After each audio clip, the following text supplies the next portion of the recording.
bahasa budaya kita. Budi at Seni, Budi at Seni. Baiklah, Assalamualaikum warahmatullahi wabarakatuh. Salam keluarga Malaysia, salam bersih, muafakat sejahtera. Bersama-sama kita pada hari ini ada 2 orang panel di dalam program Budi at Seni at JKKN Negeri Sembilan. Okey. Baiklah, hadirin yang berada di dalam talian, jangan ke mana-mana, teruskan bersama dengan kami di dalam program Budi at Seni yang bakal kita kupas topik cakna perkembangan seni budaya dalam generasi muda. Okey, tanpa mengelengahkan masa, ke Kuala Pilah membeli bingka, sayang pesanan terlupa sudah. Majlis bermula, tirai dibuka dengan alunan madah yang indah. Assalamualaikum warahmatullahi wabarakatuh kepada semua penonton di dalam talian sekali lagi. Okey, bersiaran langsung pada hari ini di platform media sosial Facebook page rasmi JKKN Negeri Sembilan dalam program Budi at Seni JKKN Negeri Sembilan. Isu yang bakal dikupas dan dibahaskan pada hari ini adalah cakna perkembangan seni dan budaya dalam kalangan generasi muda. Haruslah hormat pada yang tua, sentiasa dengar kata dan nasihat. Apa khabar anda semua? Semoga anda semua sihat walafiat. Okey, kepada semua penonton yang berada dalam talian, jangan ke mana-mana, teruskan bersama kami. Okey, saya nak minta anda semua tunggu sehingga ke hujung siaran ini. Mau bersama-sama dengan kami, jangan lupa untuk share, untuk beri butang love, butang like sebagai tanda kasih sayang anda dan sokongan anda terhadap seni budaya warisan bangsa kita. Baiklah, tanpa melengahkan masa, saya nak memperkenalkan diri saya. Nama saya Nur Marlini binti Abdul Aziz. Okey, sebagai moderator anda pada hari ini. Okey, seterusnya banyak kajian dan perbincangan dibuat untuk mengembangkan nilai seni dan budaya. Nilai seni dan budaya tentu saja tidak hanya terhad kepada ruang seni untuk seni ataupun budaya untuk budaya, tetapi bagaimana seni dan budaya mempunyai ruang serta implikasi serta dimensi yang lebih luas. Biasanya dimensi yang diperbuat dan diperluaskan itu berada pada jajaran persoalan sejauh mana seni dan budaya itu memberi manfaat bagi para pelakunya dan penikmatnya.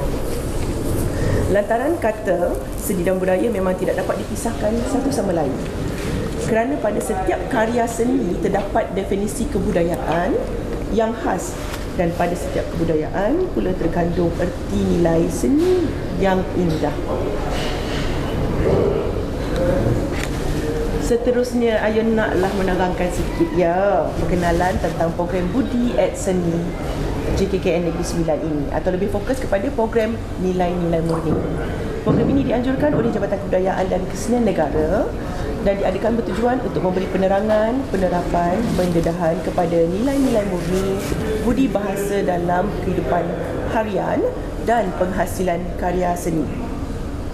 Budi at Seni akan disampaikan oleh tokoh-tokoh penggiat seni, ahli akademik yang berpengalaman dalam bidang seni, budaya dan warisan.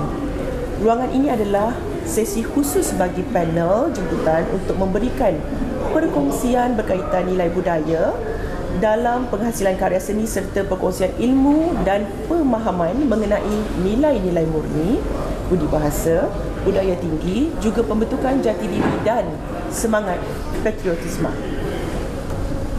Diharapkan dengan adanya program-program seperti ini, hadirin di dalam talian dapat dikongsikan maklumat ini dapat sampai kepada anda semua bersama masyarakat bagi meningkatkan tahap kesedaran dan penerapan lagi amalan nilai-nilai murni dalam kehidupan seharian masyarakat. Pastinya semua penonton tertunggu-tunggu dan ingin mengenali siapakah panel jemputan kita pada hari ini. Tak molek jika ada alu tiada lesungnya. Tak berguna jika ada dayung tiada perahunya. Tak berkat ilmu tanpa amalnya. Tak lengkaplah majlis jika tak ada yang berbicara.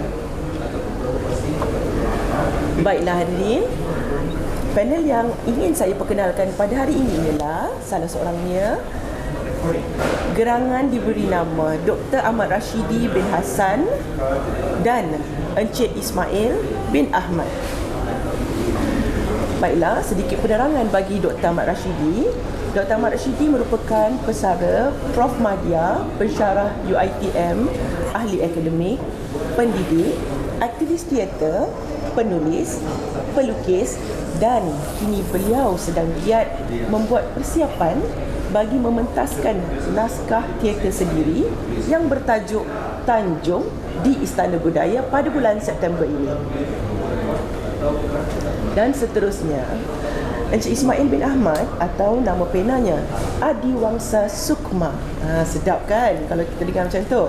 Berpengalaman lebih dari 30 tahun dalam bidang pengurusan seni persembahan. Beliau merupakan pengarah kebudayaan Pusat Kebudayaan Universiti Sains Islam Malaysia. Beliau juga aktif sebagai pengurus seni, pengarah artistik, pembicara seni dan budaya, moderator, motivator, penyanyi lagu puisi, penyair, penerbit, komposer dan penggubah muzik selain daripada penerbit program. Macam mana hadirin dalam talian? Bukan calang-calang orang yang kami nak bawakan untuk kupas tajuk kita pada hari ini. Dan seterusnya hadirin, seperti yang kita tahu generasi muda pada masa kini lebih suka kepada budaya luar untuk dibanggakan. Budaya luar seperti di negara-negara yang kita dah al-maklum sendirilah ya, tak perlulah saya sebut nama-nama negara tu. Kebanjiran budaya luar ini mendapat sambutan yang positif daripada generasi muda tanpa ada tapisan bagi keseimbangan budaya tempatan. Hal ini juga mengakibatkan kekeliruan pelbagai golongan dalam memahami dan membezakan antara seni budaya asli Malaysia dan budaya seni luar. Oleh itu, pada hari ini kita akan kupaskan dan bincangkan tentang cakna perkembangan seni dan budaya di dalam kalangan generasi muda. Kok nak tahu tingginya gunung? Tanya pada enggang. Kok nak tahu dalamnya lubuk? Tanya pada memegang. Kok nak tahu lebarnya pantai? Tanya pada seluang. Kok nak tahu tebalnya hutan? Tanya pada pak belang. Kok nak tahu lebarnya padang? Tanya pada belalang. Kok nak tahu betapa hebatnya ahli-ahli panel kita pada hari ini? Tunggu. Lepas ni kita kupas. Kembali kita selepas ini. Jangan ke mana-mana.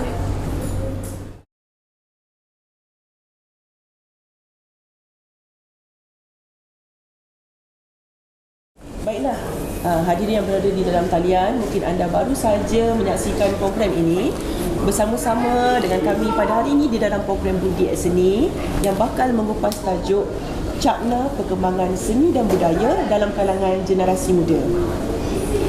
Baiklah, mari kita beralih kepada sesi soal jawab di mana para panel akan menjawab dan mengupas setiap soalan yang akan kami berikan.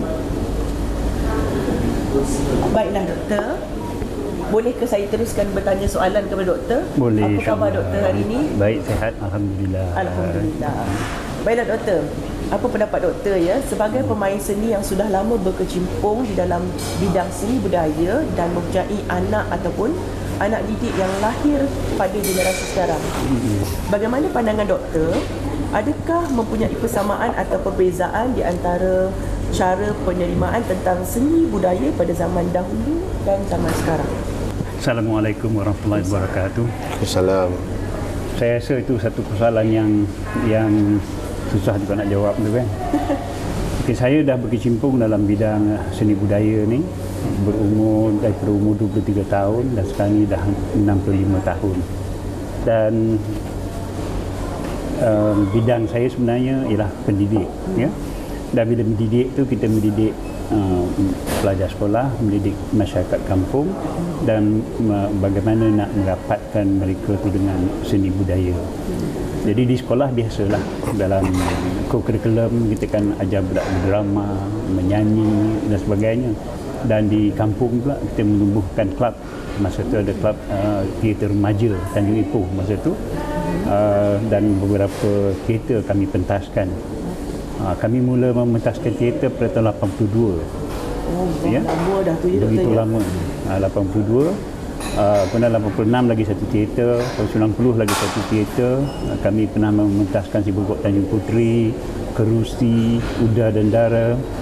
Itu antara naskah-naskah yang kami pentaskan lah. Jadi kalau lihat masa tu memang ramailah anak didik yang dididik dengan teater ni, dan alhamdulillah lah hari ni kelab teater saya ni masih lagi mendapat sokongan daripada anak didik yang saya didik tu. Alhamdulillah. Kerana mereka itulah ada beranilah saya membawa teater saya Tanjung yang terbaru ni ke Istana Budaya. Macam tu sekali lah saya punya apa ya, lamanya. Tapi kalau bercerita tentang bagaimana dulu dan bagaimana sekarang, saya rasa itu yang kita harus beri perhatian. Sebab saya rasa kan dulu sekolah ni atau anak-anak kita ni keadaannya saya rasa dia lebih relax, tak macam sekarang. Dulu anak-anak saya tengok dia mempunyai waktu senggang yang banyak. Bila balik sekolah dia tak ada kurikulum sangat masa tu. Penekanan akademik pun tidak begitu dipertekankan sangat ya. Tidak begitu serius. Tidak begitu. Jadi beri ruang lagi lah pada anak-anak tu. Jadi anak-anak tu berpeluang untuk meneroka dalam bidang lain. Jadi bila saya buat teater masa tu, ramai anak-anak ni yang datang untuk melibatkan diri dalam teater tu. Bila kita buat pemilihan pelakon tu sampai 100 orang datang. Wah. Ya, sama ada budak sekolah. Alhamdulillah masa tu kalau kita nak buat teater ni ataupun nak buat persembahan muzik ya, masa untuk dia orang berlatih tu ada ya. Jadi bila itu keadaannya, budaya tu mudah kita buat. Aktiviti mudah nak diserapkan. Jadi kita boleh belajar menari. Mestilah dalam teater tu bukan saja berdialog, bukan saja dia ada tarian dan sebagainya tu kan. Ya, betul. Tapi dalam 40 tahun lah, 45 tahun perjalanan saya lah ya, dalam seni ni, saya juga seorang pelukis, saya juga seorang pemuzik. Jadi bila kita tengok perjalanan tu, kita tengok hari ni masyarakat dengan anak-anak ni makin lama makin stres, makin lama makin tak relax, tak macam dulu. Bila ada katakan macam productivity katakan, saya tengok ibu bapa pun dah mula lebih kepada nak membentuk profesional ya. Dia punya kesedaran untuk membentuk profesionalism dia orang tu mengatasi segala-galanya. Jadi dari situlah kita bila buat aktiviti tu, dia dah mula kurang dapat sambutan. Adakah maksud doktor tu macam anak-anak zaman sekarang ni dipaksa oleh ibu bapa untuk fokus kepada sesuatu yang mereka mahu? Saya bukan kata dipaksa, tapi sistem sekarang kalau kita tengok budak-budak sekolah hari ni, dia pergi ke sekolah tu, kurikulum dia pun katakan sudah dijadualkan untuk satu minggu. Jadi itu saya nampak. Jadi bila kita nak buat aktiviti tu, memang dah tak boleh dah. Dan penekanannya pula kurang sangat dalam hal seni budaya. Di sekolah-sekolah kalau kita tengok kurikulumnya, penekanan pada seni budaya ni, bagi saya seni budaya ni dia macam mengemis lah. Kalau ada guru di sekolah tu yang bagus seni budayanya, maka bersyukurlah anak-anak sekolah tu. Tapi kalau di sekolah tu tak ada guru yang minat, yang betul-betul mencintai seni tu, kita kesian lah dengan sekolah tu, dengan budak sekolah tu. Kita kan nampak, kita boleh cakap lah akhirnya budak tu akan jadi buta seni lah. Itu yang saya nampak. Jadi dalam tempoh 45 tahun ya, itulah saya nampak yang paling jelas sekali. Jadi sekarang ni saya tengok anak-anak muda dia menjauhkan diri daripada budaya. Sebab ni mereka tidak berpeluang untuk mengalami, tidak berpeluang untuk bersama dalam aktiviti-aktiviti budaya. Malah nak menonton pun mereka macam ketiadaan masa. Lebih-lebih lagi sekarang dengan kemajuan teknologi ya. Mereka dah dihiburkan dengan gadget-gadget tu. Jadi segala itu nampaknya macam seni budaya ni memang dah jauh daripada anak-anak tu. Itu kalau tanya pada saya lah. Jadi pendapat doktor. sesuatu mesti dilakukan, saya rasa ya. Anak-anak ni harus dikembalikan kepada budaya. Jadi bila dikembalikan budaya nanti, barulah nanti apa yang kita buat tu ada khalayak datang menonton. Kalau tidak, hari ni kita nak buat satu teater umpamanya atau malam puisi ke, kita susah hati nak si penonton. Penonton nak datang tu pun susah. Penerus pecinta, peminat penggemar dah kurang. kan dah kurang. Sebab apa? Mereka terlalu menekankan pada aspek kehidupan, mencari nafkah kehidupan ni, kerjaya, profession, ya. Itu yang terlampau mengongkong mereka. Dia belajar ni kena pandai saja. Betul. Seni budaya ni seolah-olahnya macam tak ada harapan. Macam tak ada harapan. Macam Begitulah. tak ada harapan, betul ya? Bila kita pandang macam tu. Macam itulah pandangan dia. Padahalnya sekarang ni kalau kita tengok dalam dunia animasi umpamanya, kesenian tu sangat-sangat diperlukan. Ya, ada saja anak-anak yang terlepas, yang habis daripada belajar tu, kita tengok mereka cepat diambil oleh syarikat-syarikat animasi umpamanya untuk bekerja dengan syarikat animasi. Ini semua berkaitan dengan budaya, ini semua berkaitan dengan kesenian. Jadi itulah kalau tanyalah saya, apa perbezaan dulu dengan sekarang, anak-anak dulu, saya rasa anak dulu lebih bertuah. Ya, mereka ada masa untuk mengembara dalam dunia budaya, seni budaya, mereka dapat terlibat dalam seni budaya. Tapi hari ini saya rasa sistem kehidupan kita, saya bukan kata sistem pendidikan, tapi sistem kehidupan kita ni dah terlalu nak menekankan pada kejayaan profesion. Jadi akhirnya yang itulah yang penting, maka yang lain tu tolak tepi, ya, tolak tepi. Jadi semuanya menuju ke situ. Itulah yang saya nampak 45 tahun saya berkecimpung dalam bidang teater. Jadi apa yang saya buat sekarang ni, saya cubalah balik dengan klub teater yang ada ni, dengan bantuan penggiat-penggiat teater. Daripada nak mengimbau kenangan-kenangan lama, boleh juga. Doktor cuba aplikasikan untuk zaman sekarang ni, ya. Jadi saya bukakan untuk klub untuk teater Tanjung saya ni 138 orang terlibat, dan 82 ialah berapa lapisan peringkat umur yang ada tu, doktor? Daripada umur 6 tahun sampai umur 65 tahun. Ya. Dahsyat, doktor. Dan kita ada 32 orang pelajar sekolah dan kita ada 28 pelajar universiti yang terlibat dalam teater Tanjung ni. Ya. Jadi ada saja mereka ni dah ada background. Oh tidak. Memang dia orang dah berlatar belakangkan pendidikan yang dah ada seni. Tidak. Kita ajar dia daripada zero. Kita ajar daripada zero. Doktor yang asah bakat dia orang. Kita asah bakat dia orang. Ya. Sampai konsep kita ni tidak ada konsep tidak boleh berlakon. Mana yang datang tu tak pandai berlakon, kita tetap asah dia sampai dia boleh berlakon. Sebab doktor halakan ke watak-watak yang sesuai dengan watak dia tu. Jadi itulah saya rasa, sebab kalau kita tak berbuat begitu, saya rasa makin kurang nanti orang yang bergiat dalam bidang seni budaya ni. Dan bagi saya pula, harapan saya ialah anak-anak inilah nanti satu hari akan mengambil tempat kita pula untuk memperjuangkan seni budaya di negara kita. Itulah sangat mendalam penerangan doktor tu sebenarnya. Ya, penonton di dalam talian, sebabnya bila anda sendiri dengar, anda akan faham. Kalau bukan kita, siapa lagi yang akan mencari nak jadi pelopor dan mencari balik pecinta-pecinta seni budaya supaya ada pelapis, sehingga kita tak tahu lah zaman akan datang tu bila kan. Tapi dalam isu sekarang ni, doktor cuba sedaya upaya untuk adakan generasi pelapis. Ya, betul.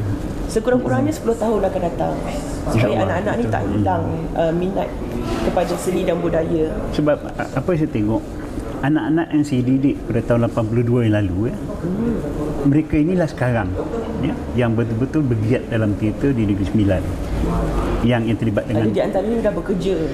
Dah bekerja. Mereka ada jadi lawyer pun. Ada yang jadi manager, ada yang bekerja seremban, kebanyakan jadi guru. Tapi bila diseru balik saya nak buat teater, mereka datang balik. Mereka bawa anak-anak. Ya, akhirnya jadi macam satu keluarga tu semuanya terlibat dalam teater saya ni. Ya. So ada lebih kurang dalam 22 keluarga lah. Ya. So mak ayah dia kalau dia tak boleh berlakon, dia jadi jaga kostum umpamanya. Ayah dia kalau tak boleh berlakon, dia jaga props. Dan anak dia tu kita ambil, kita didik. Semuanya asalnya dulu ialah ada klub teater daripada tahun 82. Ya. Hebat. Baik, terima kasih atas penerangan doktor tadi. Baiklah, seterusnya saya nak beralih kepada Encik Ismail. Tapi hadirin dalam talian, jangan ke mana-mana, kita berehat sebentar. Kita akan kembali selepas ini.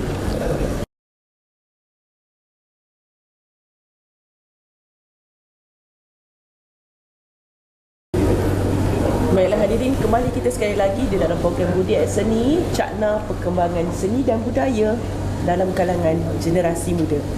Seterusnya saya nak ajaklah panel kita seorang lagi ni. Kita nak bagi soalan satu kat dia dah. Baiklah Encik Ismail. Sambil kita berborak santai ni, apakah cara untuk memupuk minat anak muda pada masa kini supaya lebih berminat ataupun mengambil tahu tentang seni dan budaya melalui media sosial? Okey, bismillahirrahmanirrahim. Assalamualaikum warahmatullahi wabarakatuh. Terima kasih kepada program Budi at Seni. Panggil saya dengan doktor untuk bincang-bincang, saya sembang. Saya rasa pertamanya kita nak bawa seni ni, seni budaya yang macam mana?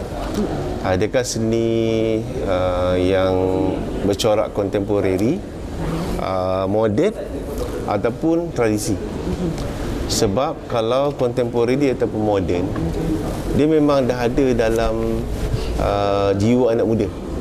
Itu tak ada masalah. Sebab banyak sangat platform. Banyak platform. Jadi yang menjadi cabaran dia adalah kalau kita nak bawa seni budaya yang bersifat tradisional, ada masalah. Sebetulan JKKM memang anti budaya yang menggalakkan kepada seni tradisional. Jadi yang itu cabarannya besar, nak memupuk minat. Saya rasa hari ini kita, kalau tadi doktor dia cakap pelakon ni daripada umur 5 hingga 60 lebih kan. Maknanya daripada generasi alpha sampai ke generasi baby boomers. Maknanya perkelasan di sini. Jadi yang kita tengok sekarang ni anak muda dalam generasi Y, betul. Yang umur lebih kurang dalam 10 hingga 27 tahun sehingga dan dengan generasi alpha. Generasi alpha. Alpha yang paling latest lah. Sebab dia orang umur 1 hingga 9 tahun. Dia ni tamat pada 2025 baru ni. Jadi alpha ni sebenarnya dengan Gen Y, kita kena beri tumpuan yang tertentu. Sebab kalau Gen Y, kalau ikut ada kajian yang dibuat di barat, generasi alpha ni dia lagi kritikal. Pertama, dia di block mindset dia dengan pandemik. Dia umur 1 hingga 9 tahun. Lepas tu ada pandemik. Mana dia faham sangat tentang pandemik? Jadi depan dia, belakang dia semua gadget. Platform macam-macam. Betul tak? Betul. Okey, itu yang pertama lah. Jadi dia telah membentuk pemikiran dia orang menjadi sedikit berbeza sebab dia lebih orang kata apa, dia lebih present, dia tu lebih banyak pada tech, lebih banyak pada teknologi. Jadi dia kadang-kadang dia tak suka rules, dia hate rules. Dia suka benda yang baru. Sebab tu kalau kita tengok media sosial, dia sentiasa berubah. Dulu kalau zaman sebelum saya ada MySpace. MySpace pun dah tak ada dah. Lepas tu sekarang ni kalau tengok FB, Gen Y dengan Alpha, dia tak ambil dah FB. Dia tak tengok dah sebab dia umur 27 tahun ke bawah hingga umur 1 tahun, dia tak tengok dah. Dia tengok benda baru. Macam dia TikTok dan sebagainya. Kalau kat barat dia ada tweet sekarang, dia yang baru lagi. Ada baru lagi. Selain daripada Twitter. Ada tweet. Dia punya selain daripada Twitter, kat Instagram dan sebagainya, dia ada yang baru yang sentiasa. Dan saya pernah tengok rupanya ada lebih daripada 10 sebenarnya media sosial yang kat barat. Yang popular saja yang kita tahu. Jadi yang tweet tu belum popular lagi sini. Belum popular lagi. Betul. Jadi itu belum masuk lagi daripada negara China. Ada banyak lagi WeChat dan sebagainya. Jadi bila kita kena faham Gen Y dengan Gen Alpha ni, apa dia nak, apa yang dia tak suka. Sebab kalau kita nak buat satu program seni, nak memupuk minat pada dia, kita tak faham dia, macam mana kita nak buat? Benar sangat. Betul tak? Betul. Jadi dia orang menjadi tekangan dan cabaran yang besar. betul. Kepada Dia kami ya. betul. Memang kita ada budak-budak yang datang, tapi itulah komuniti ataupun kelompok-kelompok kecil yang memang mungkin parents dia memang orang budaya, macam saya dengan doktor. Jadi dia dah terdedah benda kecil. Tapi yang kita cerita ni skop yang lebih luas. Mana bila kita zoom in pergi dalam masyarakat, kita nampak banyak Gen Y dengan Alpha ni dia tak minat sangat. Jadi kalau nak kata seni budaya mana, seni budaya tradisi ataupun konten moden, sebab dia ada jurang. Jadi kalau macam bagaimana kita nak garap kita punya program tu supaya mereka minat, itulah cabaran besar kepada mana-mana orang yang nak menjadi sebagai pentadbir seni ke, penggiat seni ke, ataupun pengkaji seni misalnya, nak terbit komik ke, nak buku, sebenarnya dia kena fikir, dia kena faham. Sebab tu kalau kita perasan kan, orang barat ni kalau dia nak menjajah sebuah negara dulu-dulu kenapa ada nama-nama macam Winstead, ada nama macam Gulick. Dia orang ni bukan askar, dia bukan jeneral perang. Dia orang ni adalah antropologis. Apa kerja antropologis? Dia mengkaji sosio budaya sesuatu masyarakat. Dia cuba memahamkan pemerintah dia, superior dia, bahawa ini masyarakat Melayu macam ni. Jadi antropologis ni memang hidup di dunia ni untuk mengkaji budaya-budaya masyarakat-masyarakat. Orang Arab macam mana, orang Melayu macam mana, untuk mereka sebarkan apa yang mereka ada, supaya di seluruh dunia ni melihat apa yang orang buat tu besar, bersifat sangat komersial, bersifat sangat gah. Jadi kita ada kita ada Marvel, kita ada DC. Betul. Jadi kalau macam kata sampaikan hero pakai spender kat luar pun orang suka. Betul tak? Cuba kalau diwujudkan karakter cuba kita buat Lawman sebagai spender kat luar, mesti kena begitu kan. Jadi ini kolonisasi maknanya penjajahan yang masuk ke dalam minda Gen Y, Gen Alpha sebagainya. Masuklah yang sebelum tu X semua dia, Gen X semua dia.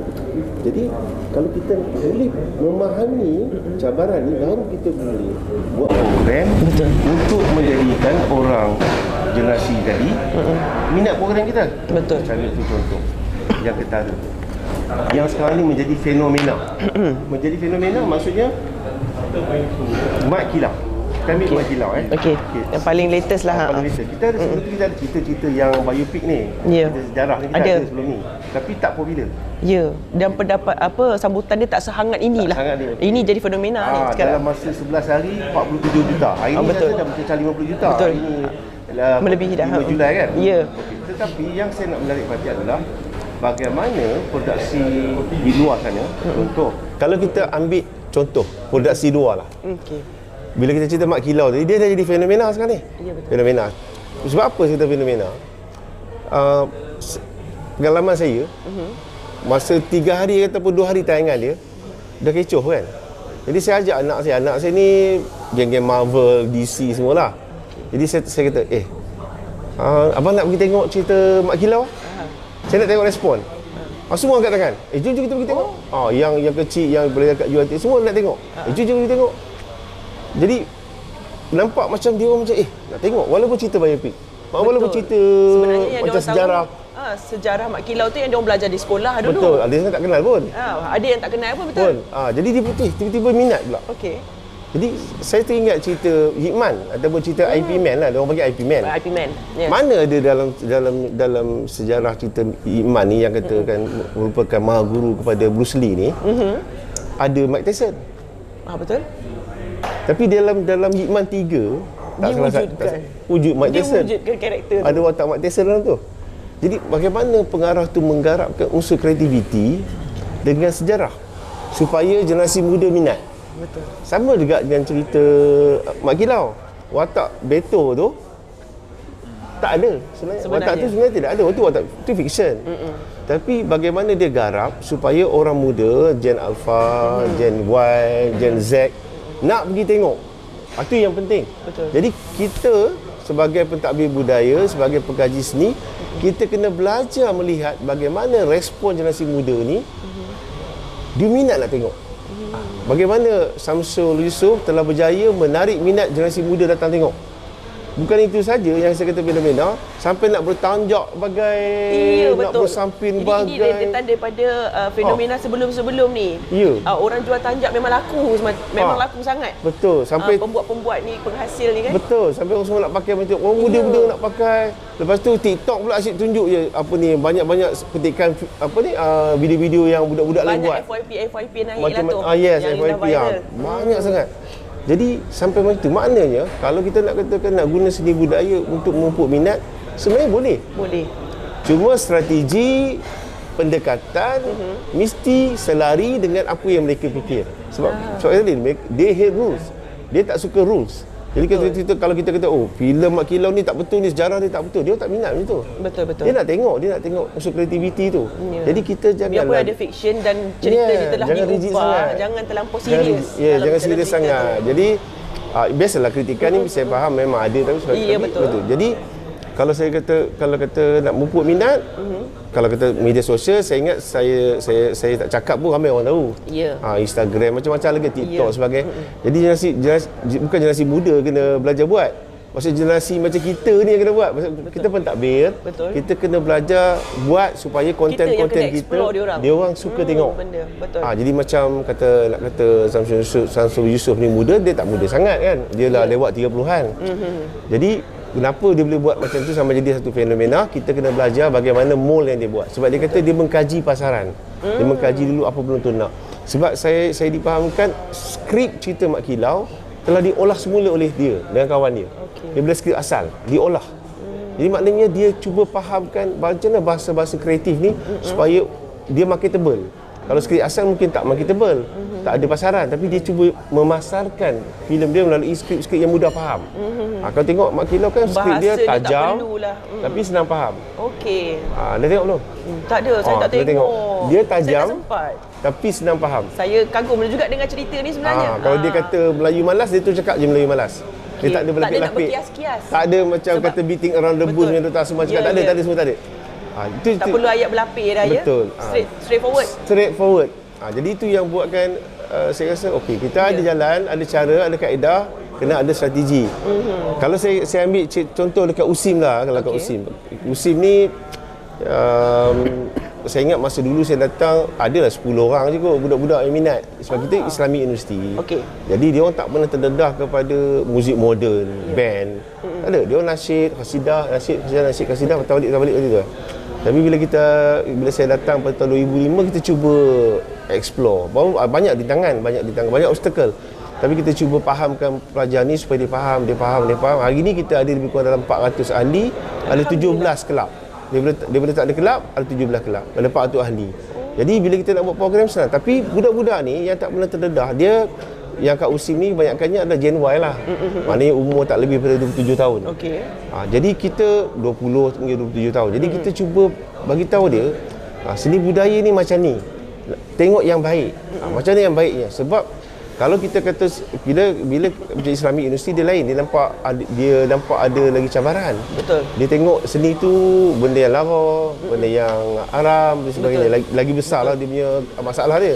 Tapi kita cuba fahamkan bahawa seni budaya yang baik dia boleh membentuk manusia menjadi lebih baik sebenarnya. Sebab kita tak nak lahirkan generasi yang kaku ataupun sejuk beku. Tak ada perasaan. Orang tua jatuh pun tak ada benda. Jatuh lah. Tak ada perasaan. Nilai-nilai murni tu tak ada. Tak ada empathy tau. Dia tak ada empathy dalam diri. Dia sebab kajian yang dibuat kat UK, saya baca buku John Medina tu, dia kata menunjukkan bahawa kanak-kanak sekolah yang diberi modul seni, dia punya perasaan empathy dia sangat tinggi berbanding dengan pelajar yang ikut kurikulum biasa dengan tak ikut kurikulum biasa. Ada 3 kelompok.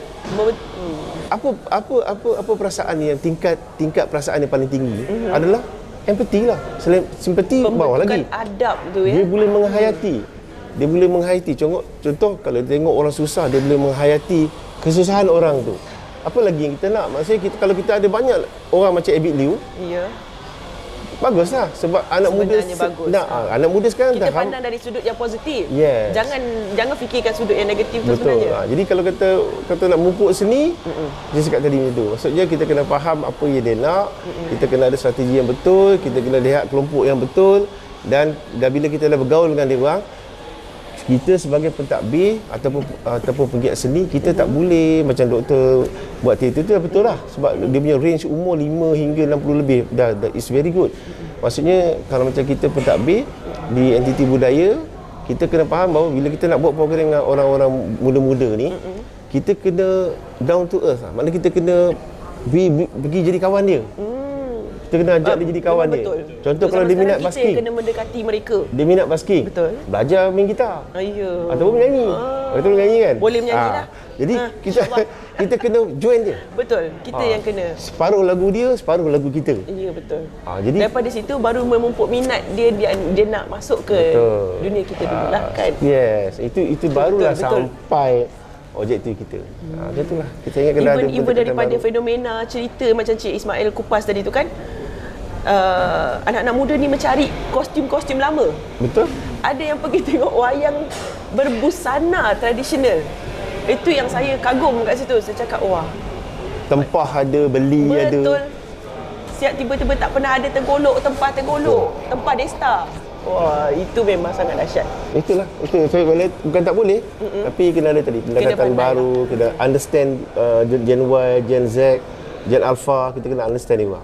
Ini baru kita Yang kena mengalah untuk memahami mereka. Yes. Sebab mereka ni tak terbuka. dia Mereka tak tahu hit nak- rules. Ya. Dia tech present, dia memang suka teknologi. Dia tak suka. Jadi kita Dia kena suka main go. langgar je sebenarnya. Suka langgar je.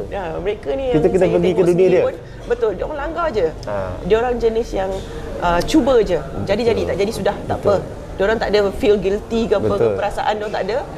Tapi itulah. Tapi mereka juga tidak menolak. Dia tak menolak. Ya, dia tak menolak. Dia mahu belajar. Betul. Cara pendekatan tu kena tepat. Pendekatan kena betul. Okey. Baiklah. Itu dia. Baru soalan yang kedua. Okey, terus boleh ke doktor kita teruskan dengan soalan bagi doktor? Okey. Untuk doktor pula. Apakah pandangan dan cabaran yang doktor hadapi selain sebagai pemain teater bagi menerapkan dan juga mendedahkan seni dan budaya yang ada di Malaysia pada generasi muda pada zaman sekarang ini? Tahun 2022. Ya. Betul kan? Cabaran dia sebenarnya memang amat besar ya? Dan bagi saya lah, seni dengan budaya di Malaysia ni, kebanyakan kita belajar atau pengetahuan kita tentang seni budaya ni semuanya dalam bentuk pendidikan informal. Praktikal. Jadi Bukannya ada dalam silibus. Hands on. Hands on, betul. Kalau satu orang tu mengalami dia satu pengalaman budaya tu, maka adalah pengetahuannya kat situ. Benar. Kita tidak ada satu sistem untuk mendidik anak-anak kita tentang budaya. Sekolah tidak mengajar budaya. Ya, jadi anak-anak kalau nak belajar budaya tu, dia belajar di rumah, pengalaman dia. Macam kita ni, kita beruntung sebab masa kita kecil dulu budaya Melayu tu kuat. Ya, kita masih tengok lagi orang bersilat depan mata kita. Kita masih lagi tengok orang main cat lengkong. Ya, kita belum ambil nasib baik. Dan kita mungkin tak malu nak mendekati seni itu sendiri. Ya, betul. Kita ada minat dia. Jadi pengalaman kita dulu tu dalam hal budaya ni, macam katalah kita di Negeri Sembilan ni, budaya adat tempati di tempat ni kan. Kita dulu tengok macam mana majlis bertunang, perkahwinan macam mana, tapi benda tu macam dah berlalu. Kita dah melalui satu perubahan. Dan perubahan ni kena terima sebab dunia tu semakin maju. Kita tak boleh hidup cara lama. Betul. Jadi bila kita menerima baru ni, kadang-kadang tu kita bukan menerima yang hak kita. Ya, kita menerima hak luar. Ya, dengan pakaian dah tak share kita. Kenara umpamanya dah tak share kita. Muzik pun dah bukan muzik kita.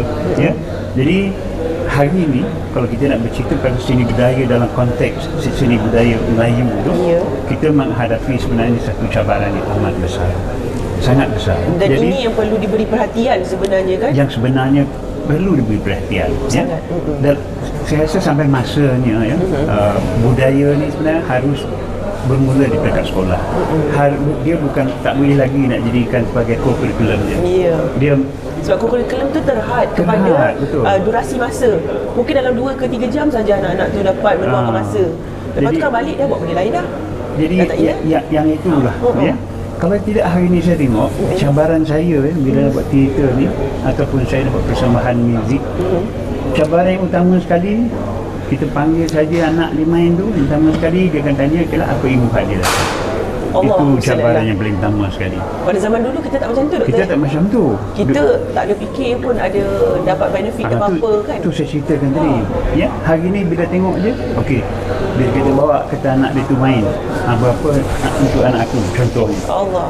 Yang kita ni belum lagi bersedia untuk tu. Kita baru nak mendidik anak tu. Jadi sepatutnya dia ibu bapa ni kena tanya, doktor, berapa yuran mungkin nak hantar anak saya ni? Memang sepatutnya minda mereka macam tu kan. Jadi keikhlasan berbudaya ni saya rasa cabaran yang paling besar. Sebab dalam budaya ni dia kena ikhlas. Kalau kita tengok ya, budayawan di Negeri Sembilan ni, saya kenal ramai juga yang berkecimpung budaya ni. Kalau kita tengok dia orang ni cukup ikhlas. Wang tu bukan menjadi satu tuntutan yang utama, tapi dia nak menggerakkan budaya dia tu. Kalau ada bongai, kecak lempong tu, mereka sambut datang, kadang-kadang tu mereka tak dapat apa perlindungan pun. Ya, sebenarnya, tapi ada kecintaan kepada budaya tu. Ya. Jadi ini yang saya tengok lah, ya. Cabaran antara cabaran yang besar lah. Macam nak buat satu teater tu, ya. Kalau kita katakan kita ada 130 orang, kalau seorang minta 1,000 je lah, ya, kita kena 130,000. Ya. Itu tak masuk dengan makan minum dan sebagainya. Ya, benar. Jadi cabaran tu satu. Dan yang kedua ni, cabaran yang lebih besar ialah kita boleh katakan sebahagian besar daripada kita di dulu pun tidak dididik budaya tu secara formal. Jadi dalam masuk eling kita sendiri pun, orang tua kita ni pun, beberapa kerajaan atau guru-guru sendiri pun, mereka pun tak diajar tentang budaya. Jadi sebenarnya budaya ni besok ni kalau kita tak sedar, dia makin hilang ni kalau kita tak sedar, ya. Di sekolah, katalah macam kita 50-60 tahun, di sekolah ada tak belajar budaya? Ada tak belajar muzik tradisional? Ada tak belajar bangsawan Melayu pun contohnya? Tak ada. Jadi kita ni sendiri ni sebenarnya kita pun dah masuk ke dalam buta budaya, kan? Jadi bila kita dah tua macam ni, kita nak mendidik anak kita pula dalam keadaan kita yang buta budaya ni pun, apa nak kita didikkan anak kita ni? Itu cabaran yang paling besar. Itu saya rasa. Jadi sekarang ni kita mengharapkan sokongan daripada orang tua ataupun pentadbir atau kerajaan. Tapi orang kerajaan sendiri pun tidak menghargai budaya tu. Kadang-kadang orang kerajaan sendiri pun dah tak menang tangan dah. Tak menang, betul. Sebabnya rakyat Malaysia ni ramai. Betul. Ya. Jadi yang berkhidmatnya sikit. Yang ada Jabatan Kebudayaan lah contohnya. Inilah yang nak memberi pemahaman tu. Budaya. Tapi bila kita nak buat satu aktiviti budaya ni, bila tidak ada sokongan ni, memanglah satu cabaran yang besar bagi kita. Itu satu daripada atas. Mungkin ibu bapa juga boleh memainkan peranan sebenarnya. Itu yang dari bawah. Yang dari bawah pula, bila kita buat acara budaya pula, orang ni tak dididik pasal budaya kan. Orang ni tak faham pasal budaya. Bila kita buat acara budaya tu, dia akan macam tak memahami di mana nak menikmati budaya. Budaya ni dia kena dengan nikmat. Betul. Ya, satu budaya tu, nikmat tu yang mengindahkan budaya tu. Daripada learning proses, belajar, memahami, praktikal, dan lepas tu baru dapat hasil dia. Baru nak menikmati. Jadi itulah perjalanan budaya tu. Jadi kalau tanya pada cabaran tu tadi lah, saya rasa mungkin akhirnya dah terlambat. Ya, tapi rasanya belum terlambat lah kalau ada kesedaran. InsyaAllah. Seperti cerita tadi lah, bila ada mat tilau tu tadi kan, baru kita sedar sebenarnya. Ya. Ya, bagaimana kita ni kehausan sebenarnya. Saya menang sebenarnya benda ni haus. Anak-anak muda kita haus balik. Dia dah habis dengan Superman, dah habis dengan Batman, dah habis dengan kan ni mana dia untuk dia. Jadi bila sekali penerbitan mat tilau tu, anak-anak mereka itu sebab dia macam saja satu fenomena. Macam inilah dia Melayu, inilah dia bangsa kita. Mungkin pada waktu sekarang ni kalau anda kata ada bertalu-talu lah teater yang berkualiti keluar, sambutannya akan betul ke arah tradisional dan Ya. memperjuangkan hak Melayu ni, Betul. insya-Allah mungkin Itulah. akan meletup-letup sebenarnya lepas ni. Betul. Teater saya tu memang budaya Melayu. Sebab dia adat Pepatih. Persikatan dalam adat Pepatih ya. Jadi saya dah nampak perkara ni dah lama lah. Jadi bila kita pandang ke depan tu, inilah cabaran yang kita rasa yang besar. Mungkin kita ni kena berubah, kita tak nampak sebab kita ni orang budaya. Kita ni bukan buta Ya, budaya. mungkin kita dah duduk dalam bidang ni dah kan. duduk dalam bidang tu. Tapi cuba kita buat diri kita keluar. Duduk masyarakat, kita duduk pada kopi dan tengok macam mana orang tu memandang budaya. Ya. Baru kita tahu sebenarnya budaya kita ni terpinggir sangat. Ya. Saya merasa Ya, inilah. Ya. Kita harapkan sokongan daripada khalayak. Betul. Kalau kita buat satu acara budaya, kita harap khalayak datang. Betul. Tapi kalau khalayak ni tak tahu bagaimana nak menikmat, nak tengok teater, apa nak dinikmati dalam teater ni? Mungkin dia Hanya nak tengok lukisan. sekadar suka-suka ataupun nak menengok naskah ataupun nak mendapat pengajaran daripada teater tu ataupun Macam- support industri. Macam budaya seni visual, ya. seni lukis. Ada pameran banyak. Tapi satu minat tu tak tahu sebab apa yang dia belajar pasal seni lukis. Ya. Cara nak menikmati tu, tapi bagi kita ni bila tengok karya tu, batin kita tu jadi bahagia. Tengok karya seni lukis tu, teater tu macam tu juga. Tengok perjalanan cerita tu, dia live, berbeza daripada tengok filem. Live ni lain, dia punya Ya. impact. Benar. Tetapi berapa orang yang boleh menikmati impact tu? Sebab apa? Tak belajar kan daripada dulu, segala itu berdasarkan penerapan pengalaman. daripada kecil tu lah mungkin kena lebih dipergiatkan. Jadi itu saya tengok tadi. Saya tengok inilah cabaran dia. Tapi kita tak boleh melihat cabaran tu dan duduk diam diri. Betul. Kita Benar. kena berjuang. Kita kena perkasakan juga. Kita kena didik budaya ni kepada masyarakat kita. Kalau tidak nanti macam tadilah, hari ni golongan kita ni pun dah tak didik budaya. Apa nak kita didik anak-anak? Kita bayangkanlah guru di sekolah tu, dia pun tak belajar seni budaya. Benar. Dan masih dia belajar di sekolah atau di universiti. Apa dia nak didik anak Ya, pasal kadang-kadang budaya? mungkin dia fokus kepada subjek yang dia mahir. Betul.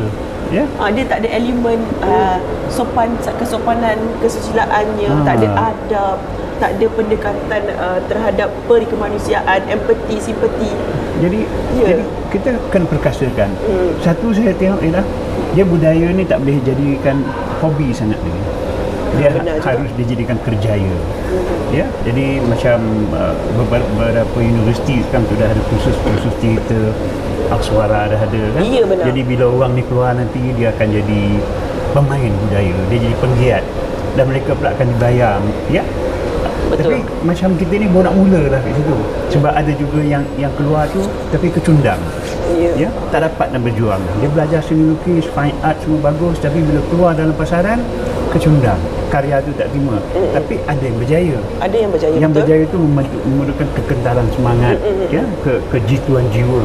Yang ini akan berjaya. Tapi kebanyakannya dia belajar seni budaya, tapi bila keluar dia akan kerja lain daripada bidang Tapi ada seni juga budaya. doktor ya, bila kita tengok dengan keadaan semasa sekarang ni, walaupun mereka mungkin background pelajaran dia tu satu jurusan, tapi Ya. sebenarnya percaya tak doktor, kalau dalam pandangan saya sendiri antara kawan-kawan, rakan-rakan dengan masyarakat Indonesia sekali, anak seni ni kalau dah terdidik daripada kecil dia bidang seni dan ada elemen-elemen yang seni budaya dalam diri dia, Ya.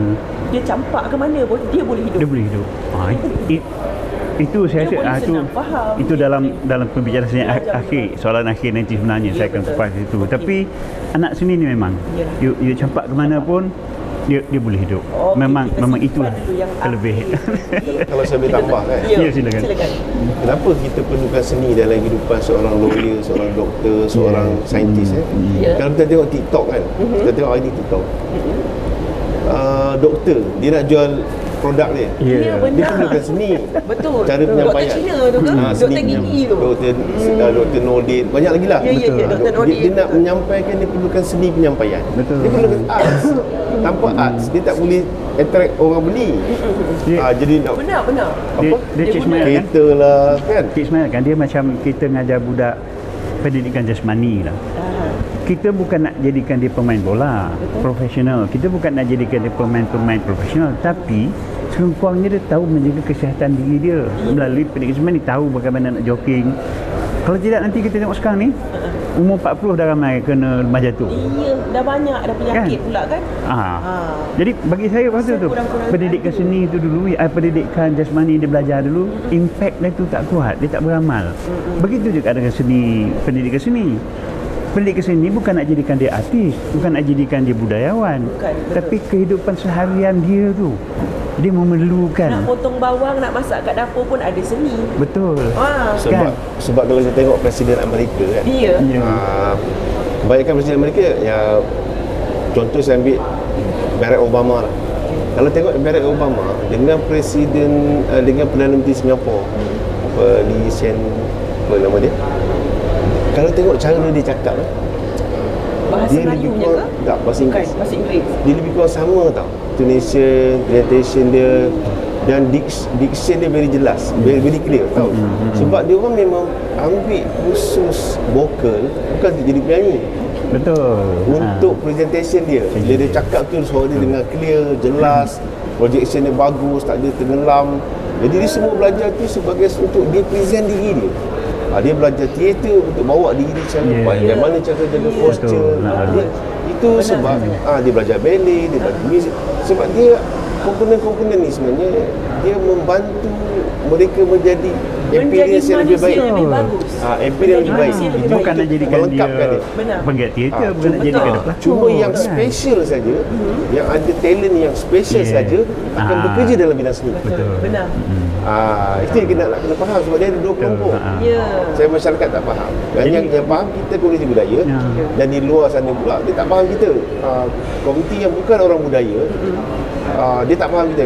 Ada satu tinjauan kepada sebuah entiti kerajaan, dia kata Jabatan Tari Menari. Dia tak tahu sangat. Saya tak nak sebut siapa, tapi maksudnya nampak masyarakat tengok kita apa. Jadi sebab tu kita kena menjadi lebih inklusif lah. Inklusif supaya orang nampak budaya itu dia bukan tentang persembahan seni je. Dia juga tentang kehidupan. Betul. Nak pembinaan peribadi, pembinaan karakter, jati diri. Jadi sebab tu kalau kita tengok Mok Yong, kenapa dia pun beringin, kenapa dia ada gelanggang dia, sejak dia pergi sana, sejak pergi sini, itu sebenarnya manifestasi tentang metafor-metafor yang menunjukkan dia tu berada di dunia yang berbeza. Dia boleh pergi ke sana, pergi ke sini, dan itulah dunia. Itu satu kehidupan manusia. Kita boleh nampak kehidupan tu dalam pengentasan tu. Jadi sama juga kalau kita boleh bawa, kita kena lakukan sesuatu supaya ada ajakan paradigma lah, sama ada kepada pihak pemerintah, kepada masyarakat, kepada ibu bapa, supaya melihat budaya itu dalam dua benda tadi. Satu sebagai keperluan manusia, yang special punya bakat, satu lagi sebagai keperluan manusia itu untuk menjadi. Even tu tambah boleh ke? Boleh silakan. Bila Allah menjadikan dunia ni, cubalah baca, tengok makna Al-Quran. Bila Allah kata, aku tidak sahaja aku menjadikan langit dan bumi untuk kamu lihat bagi manusia yang berakal. Allah tambah kat last tu bagi manusia yang berakal. See, maksudnya seni yang Allah buat, awan sangat berseni, laut dengan bunyinya sangat berseni. Orang dengar bunyi laut dah tenang. Allah cipta dunia ini dengan seni. Yang ni yang kita gagal mendidik. Ini yang kita gagal nak mendidik tu, betul. Allah cipta dunia dengan seni tau. Tanpa seni tak ada lah. Betul. Cuba kita bayang dunia ni. Ada ruang angin tu pun seni. Cuba kita bayang dunia ni warna hitam. Tak ada warna. Tak ada colour lah. Apa jadi? Jadi Allah cipta dunia ni ada warna. Ada warna pokoknya gini. Bila bunganya macam ni warna dia. Ada merah, ada putih, ada kuning. Allah cipta dunia ni seni. Macam mana kita yang jadi hamba ni, kita pergikan seni. Sangat benar. Kadang-kadang dia fikir benda kan, macam mana nak kita katakan kan? Ya, benar, doktor. Kita ni itulah tujuannya kita cuba mengupas hari ini. Mungkin penonton yang ada sebagai ibu bapa, sebagai penggiat, sebagai pentadbir, sebagai mungkin dahulunya masa kecil-kecil dia suka seni budaya, tapi bila dia dah kerja, jurusan dia dah berbeza, dia dah tinggalkan dah benda tu. Lepas tu produktiviti jadi satu hal, datang pula profession, tuntutan profesionalism dia. Inilah yang menjauhkan mereka tu tadi daripada penikmatan seni. Benar sangat, doktor. Okey, baiklah. hangat topik kita yang kita nak kupas hari ini dan bermacam-macam cambahan idea yang telah panel-panel kita kupaskan, beri pandangan dan ketengahkan isu-isu ni. Okey, penonton di dalam talian, jangan ke mana-mana, kita berehat sebentar. Kita akan kembali selepas ini.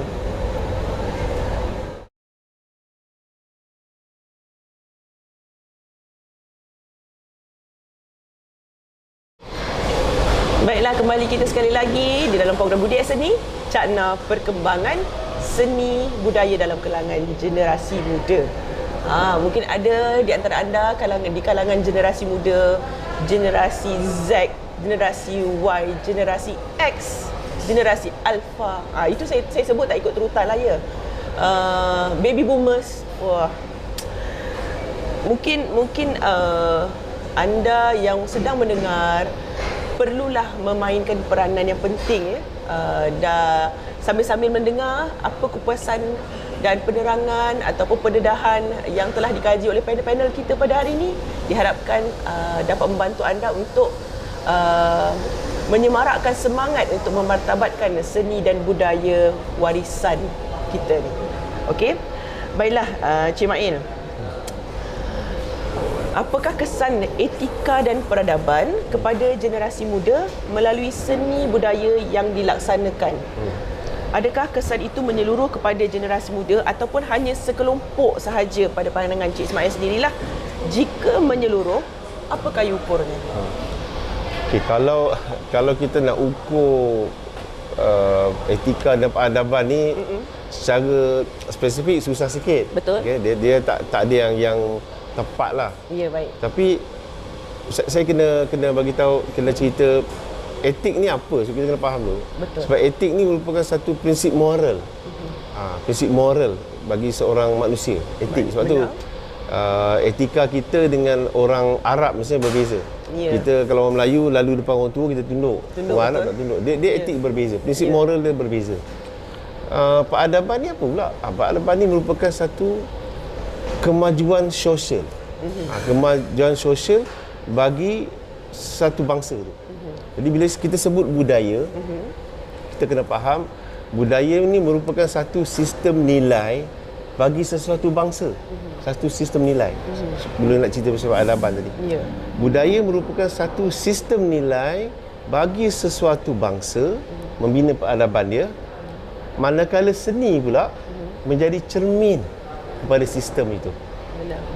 Mana budaya ni dia memang satu sistem dia nilai. Ada. Sistem nilai. Tetapi seni ni menjadi cermin kepada budaya, kepada sistem yang kita nilai yang nak tunjuk tu. Maknanya seni ni dia memportraykan nilai yang ada dalam budaya itu. Saya contoh. Profesor KK Aziz ni daripada Pakistan, dia cerita pasal waktu kita belum ada teknologi. Kita ada bagaimana kita nak merakamkan sesuatu peristiwa ataupun sesuatu peradaban. Okay, bagaimana orang mengkaji sejarah lampau, sejarah Mesir misalnya yang beribu tahun. Macam mana orang mengkaji? Dia mengkaji melalui pengkarya-pengkarya seni yang melukis di dinding. Mereka mempotretkan benda tu. Mana ada kamera lagi? Ya, betul. Sekarang rakam kan? Ya, visual lah. Kamera macam sekarang ada kamera kan? Ya. Tapi zaman tu apa saja yang berlaku waktu tu? Kalau kata bagaimana dia orang melihat visual hang tuah di Hokkaido ke di mana di Jepun tu. Ya. Nampak orang naik kuda bertanjak. Itulah orang yang merakam. Pada zaman dulu sebenarnya dah ada dah seni, lukisan, seni. Jadi dia kata seni tu memaparkan sistem nilai dalam budaya tu. Jadi maknanya seni ni sebenarnya pada zaman dahulu merupakan satu kamera analog. Faham. Kamera analog yang merakamkan segala peristiwa nilai satu bangsa itu. Baru bila kita dah ada rakaman itu, baru kita ada peradaban. Saya balik ke soalan itulah tadi. Sebagai panduan dia sebenarnya. Kalau tak ada benda tu, tak ada sejarah yang dirakamkan oleh kamera analog tadi, sama ada oleh kemarin tangan sebagainya itu, macam mana kita nak tahu kita ada peradaban? Sangat benar dan tepat. Kita tak tahu lah. Ya. Kan? Kosong lah. Macam mana nak tahu? Kaji tak jumpa. Sebab tu saya rasa bila kita cerita etika dan peradaban dalam seni budaya, yang kita nak kenal pada seni budaya, kita kena tahu dulu etika tu apa, Sebab kalau kita tak faham tu, kita tak tahu budaya dia apa. Sebab nak bagi budaya, nak bagi seni yang macam mana. Sebab dia akan menjadi sistem nilai. Kalau kita bagi banyak satu seni yang tak sesuai dengan kita budaya di timur, kita akan memberi sistem nilai yang berpaksikan ke barat. Bukan Nampak kita ni tolak barat. anasi yang tak bagus ni dah masuk ke Malaysia macam kita tu bukan ibarat menolak dia. barat. Ya. Tak menolak. Saya bagi satu contoh. Anak-anak muda, budak-budak kecil tadi, Gen Alpha tadi, dia kecil-kecil lagi dia belajar muzik.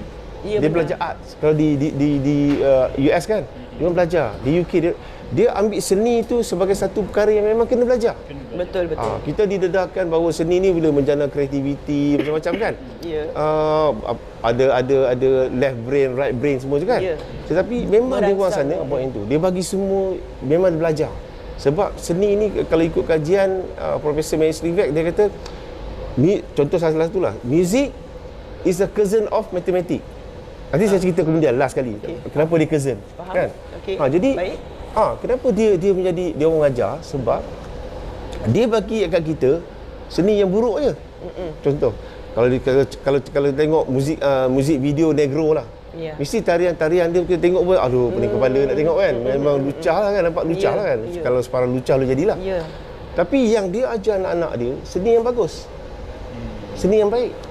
Mengaktifkan kedua-dua belah otak dia Dia sebenarnya. ajar seni yang baik. Dia ajar piano. Kenapa piano? Piano kena main dua tangan.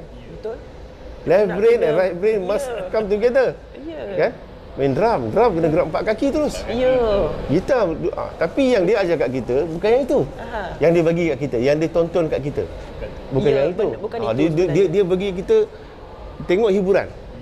Sedangkan seni dalam konteks yang betul yang kata cerminan tadi, sistem nilai ni, seni sebenarnya adalah manifestasi pengkarya yang tajam dengan apa yang dia lihat. Contoh, kalau dia tengok bunga, kalau tengok pengukir Melayu, dia tengok bunga, motif bunga dan sebagainya, bunga teratai ke bunga apa semua, dia akan ukir dekat kayu tu. Sebab dia tengok tu, dia ukir. Dia ada bakat kan, special bakat, dia ukir. Itu maksud dia tengok dengan tajam. Sebab tu kalau Perhatian dia. sampai tahap pantun pun, Ya. bukan dibuat saja-saja pantun tu. Ya, benar. Kalau pandang jauh ke tengah Gunung Daik macam tiga, pergilah cari. Memang ada betul. Gunung Daik tu macam tiga. Benar, Sekarang dah benar. dua katanya, dah Ya, runtuh satu. dah runtuh satu, ha. Jadi bukan sengaja. Contoh pisang emas dibawa belayar kan. Masak sebiji atau peti. Kenapa pisang emas? Kenapa tak pisang lain? Pisang tanduk ke? Ya. Pisang montel ke kan? Ya. Saya selalu makan pisang montel dengan madu. Bagus. Pasal montel dia manis sikit, dia Ya, bagus, dia betul. bagi tenaga. Okey. Tapi kenapa tak pisang montel? Pisang tanduk lagi besar. Dia bawa belayar kan, tanduk lah besar. Boleh makan lama sikit 6 bulan. Tapi kenapa pisang emas? Ada falsafah. Itu Ada kata tadi, falsafah dia. seni itu adalah menjadi satu cerminan kepada sistem nilai tadi. Jadi maknanya kenapa pisang emas? Sebab pisang emas ni dia lambat masak, dia tak masak sekali. Dia tak masak sekali. Itu yang kita dia ikut tadi. giliran dia. Jadi itu bagaimana kita membina peradaban melalui seni yang betul. Bila kita bina seni yang betul kepada generasi baru ni, barulah kita akan ada satu generasi yang kaya bukan saja dengan teknologi, tapi kaya juga dengan jiwa bangsa dia. Dia seiring, tak mau tolak moden. Sebab saya pun pakai tengok macam ni, bukan yang tradisional pun. Tak apa, kita nak ikut ni. Tapi kita Nak kena tarik orang faham muda ni. kita berada dalam dunia sekarang, tetapi kita nak bawa benda yang jati diri kita ke depan. Kenapa? Sebab tu kita orang Melayu, saya pernah bersembang kawan, saya kata tahu tak kenapa muzik kita ada dia punya lirik dulu adalah pantun. Benar. Lirik semua pantun. Lagu Melayu asli lah, lagu tradisional semua. direka semua kan, tu. ada Syair, frasa pantun je. Kalau syair, contoh syair. Tengok gaya penulisan dia, rima di belakang. Dia ambil macam seolah macam dia sebab kita kena faham syair ni dia ada syair perahu, sebab itu dia ambil dia kemungkinan besar dia melihat daripada contoh daripada Al-Quran. Contoh macam rima di belakang sama kan, macam qul a'udzu birabbin nas malikin nas ilahin nas, semua belakang sama kan. Jadi dia ambil karya yang kata Allah jadikan tadi tu dibuat dalam bentuk syair, pantun dan sebagainya. Jadi kenapa pantun tu kenapa pantun? Kenapa sistem nilai kita nak bagikan pantun? Sebab dia muka cermin dalaman kita. Sebab tu lagu Melayu dia citra dia santun. Orang Melayu kan santun, terkenal dengan kesantunan. Kesantunan tinggi. Dia santun dia tinggi, dia citra dia santun, sebab tu muzik dia juga begitu. Kalau orang Arab, dia ada tarian, kalau orang Arab dia tarian gelik.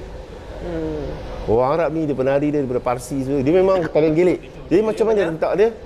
Saya bagi sikit lah rentak kan. Rentak dia kan rentak Masri. Dum tak dum terletak kata dum tak. Kan nampak nak menari dah macam mana kan? Betul. Dah tahu kan? Sesuai dengan Tapi tapi kalau orang Melayu, contoh dia akan bunyi macam da da da di da da da di da di da di da di da di da di da da di da di. Nampak kelembutannya dekat situ. Dia dah portray yang awal. Kita pun dah boleh rasa Sopanan dia. sedapnya melankolik kan, bukan maksud lembik tak, tapi citra kita adalah santun. Orang Melayu ni dia santun. Dia biasa gitu, bukan lembik. Lembik tu tak betul. Sebab saya rasa kalau orang kata lembik, saya rasa dia tak faham. Diorang tak faham. Setiap bangsa ada kelebihan dia. Orang Melayu kelebihan dia adalah kesantunan tadi. Jadi kalau kata tadi nak bina etik dan peradaban kepada golongan muda, kita kena faham sini apa nak bagi. Supaya dia menjadi satu peradaban yang datang daripada budaya dan sistem nilai yang betul. Jadi seni dia pun nampak betul. Jadi tapi cuma kayu ukur dia di dalam kita ni, sebab kita ni ada kelemahan nak menulis dokumen. Pernah saya pergi ke satu library masa saya buat sisi master dulu. Saya pergi ke satu universiti. Universiti ni dia punya library perpustakaan dia yang terbesar di Asia Tenggara. Saya pergi nak cari buku tentang lagu Melayu asli.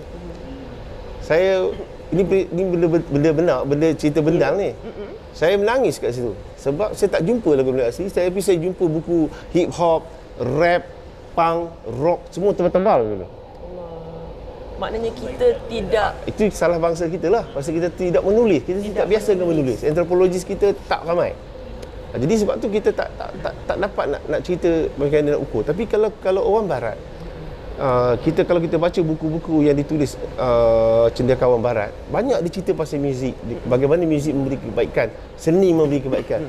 Ramai orang tak tahu bahawa kenapa Bill Gates, seorang tycoon IT dalam Microsoft, ada orkestra in-house. Dia buat orkestra in-house. Mana in-house orkestra tu? In-house orkestra tu untuk spouse, untuk jutera dia, supaya datang bermain muzik, sebab dia boleh generate creativity. Dia buat kan. Ramai orang tak tahu Leonardo da Vinci merupakan the most genius among genius. Sebab dia bukan saja saintis, tetapi dia juga pelukis yang handal. Dia boleh main alat muzik juga. Thomas Jefferson boleh main violin dengan Albert Einstein boleh. Jadi kita sebenarnya tidak terdedah kayu ukur itu. Jadi kita tak ada kayu ukur itu. Tapi yang saya tahulah, dulu CEO Cellcom tu, saya tak ingat nama dia, dia satu angkatan dengan Tony Fernandez. Dia orang tu memang boleh main muzik. Tapi dia tak kerja sebagai pemuzik.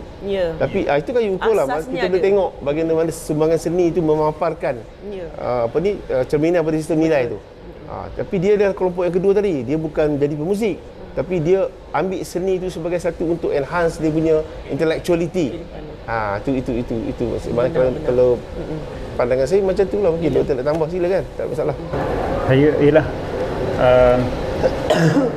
dalam etika ni sebenarnya di soalan tu tadi tu memang lebih pada etika lah kan. Jadi yang sebenarnya dalam seni ni kalau kita ikut dah lengkap. Ya, kalau kita betul-betul mengajar ataupun mendidik seni budaya ni, dalam tu dah lengkap sebenarnya untuk mendidik etika dan membuat peradaban. Ya, tapi itulah kita selama ni kita meninggalkan. Betul. Kita mengesampingkan benda tu.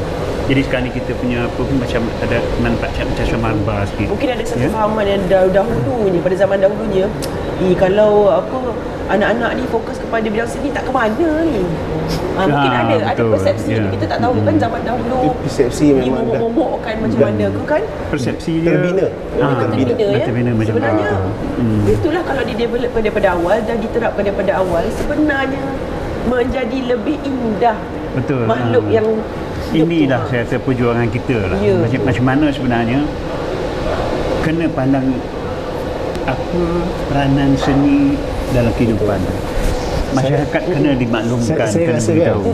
Kita ni dalam di Malaysia ni, kita belajar satu sistem education yang dicipta oleh Barat. Ya, benar.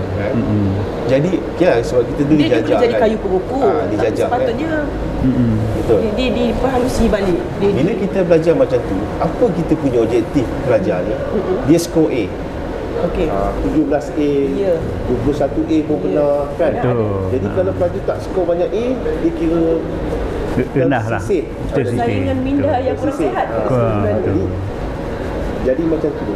Maknanya orang belajar seni ni, sastra sebagainya memang grade nombor 2. Allah. Yang sains Itu yang ke depan. Tetapi kita kena faham, nak jadi saintis pun kita kena ada seni. Sebab kalau kita tak boleh nak plankan dia, nak orang kata nak bentuk dia menjadi seorang manusia yang sempurna. Sebab tanpa seni, dia tak boleh mengenal Tuhan. Betul. Betul, memang tak boleh mengenal Tuhan. Betul.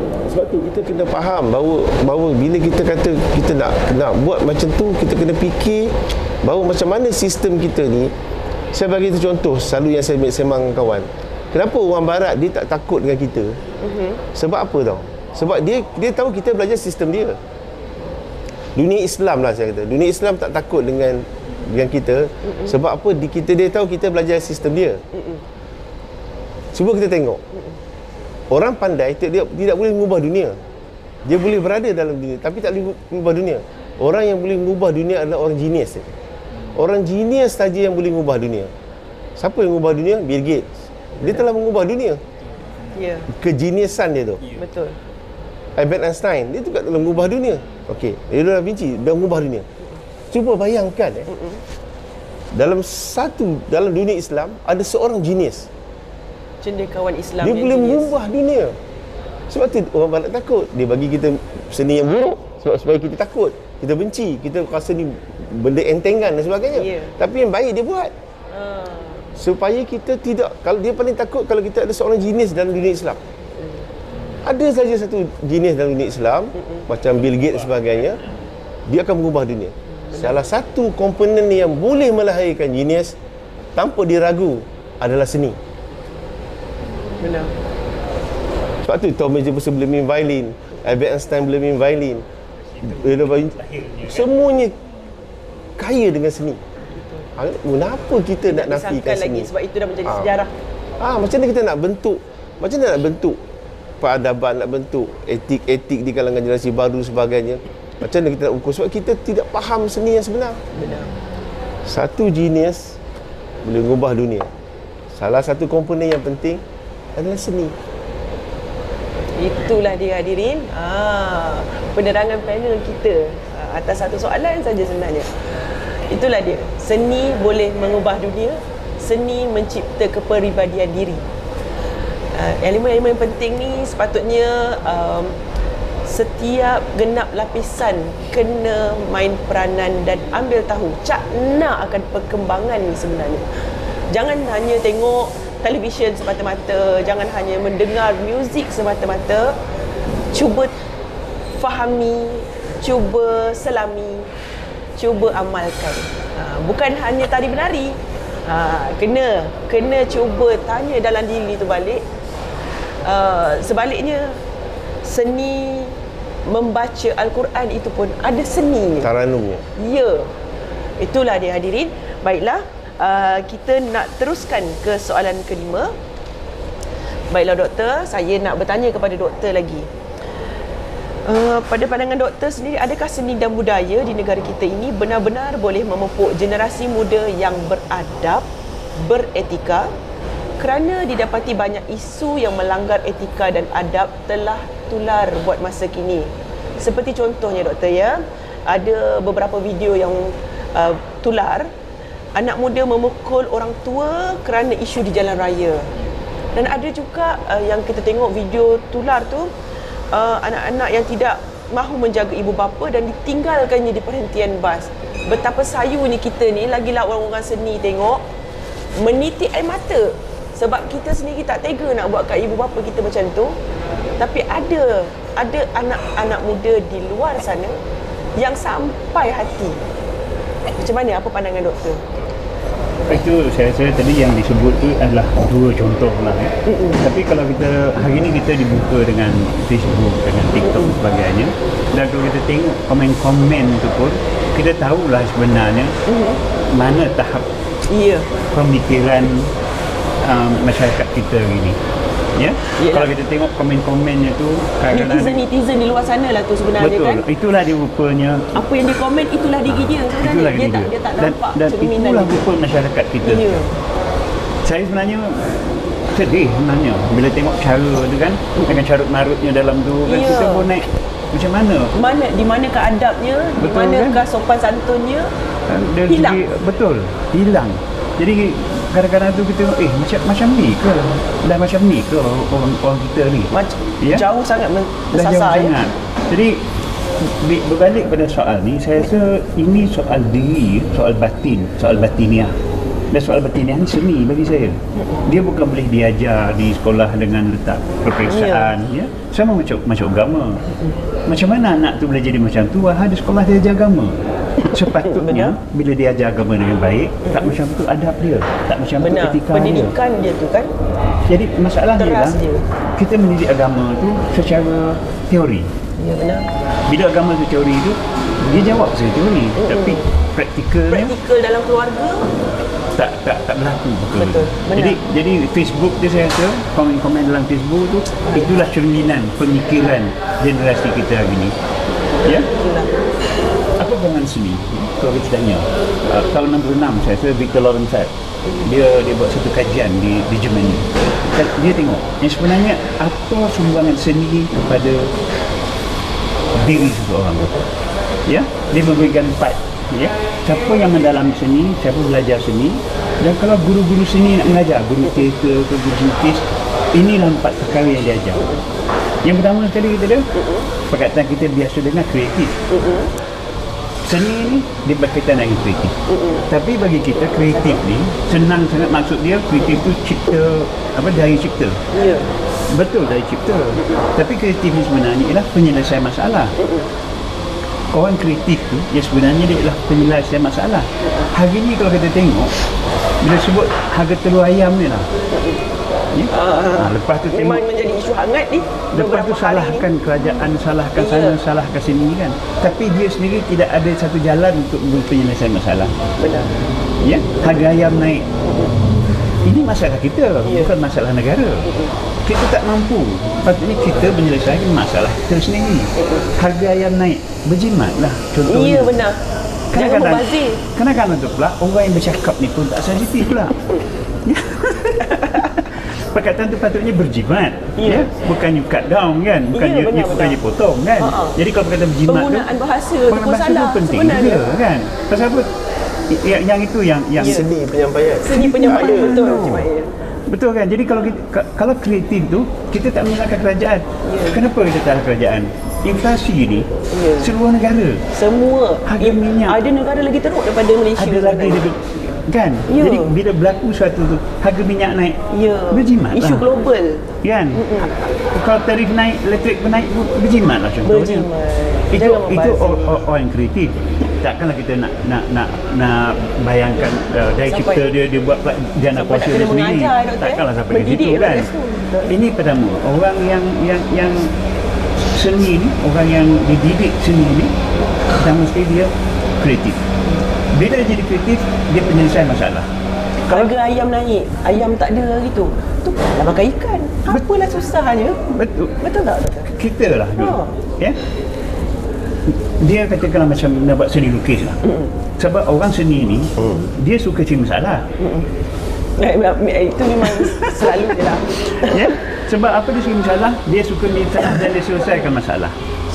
Ya. Contoh buat lukisan. Kalau tak melukis apa salahnya? Ya. Tapi dia sengaja nak buat lukisan. Menyusahkan diri sendiri. Tapi bila dia nak buat lukisan tu, dia menyelesaikan banyak masalah. Benar? Ya, nak menggambarkan apa teori dia, apa warna dia, apa teknik dia, apa perasaan orang. Menenangkan diri dia sendiri. Betul, ya. Keluarkan ilham. Tapi itulah seronok di sini. Benar? Saya buat teater umpamanya. Kalau saya dah pengen duduk diam-diam di rumah, apa salahnya? Ya. Kan? Tapi kenapa saya buat teater? Sengaja cari masalah. Betul, kalau tanya saya Benar, kan. benar. Tapi keindahan dalam perjalanan menerbitkan proses dia tu. Tengok anak-anak tu berkembang, dialog, pembetulan dialog Itulah. itu. Yang sebenarnya itulah yang tak ada harga nilai bagi seni saya. yang Allah Ta'ala dah kurniakan yang tak boleh terbeli dengan wang ringgit. Ya. Kalau saya ceritakan tadi, orang sekarang dah terminat budaya, so kita berhenti lah. Jadi dia tu macam tu. Jadi kita selesai masalah. Orang kreatif ni pertama sekali dia menyelesaikan masalah. Ya. Kadang-kadang tu pasal parking kereta pun tak boleh selesai masalah. Berebut parking kereta bergaduh. Tak ada toleransi kat situ. Tak ada toleransi kat situ. Ya.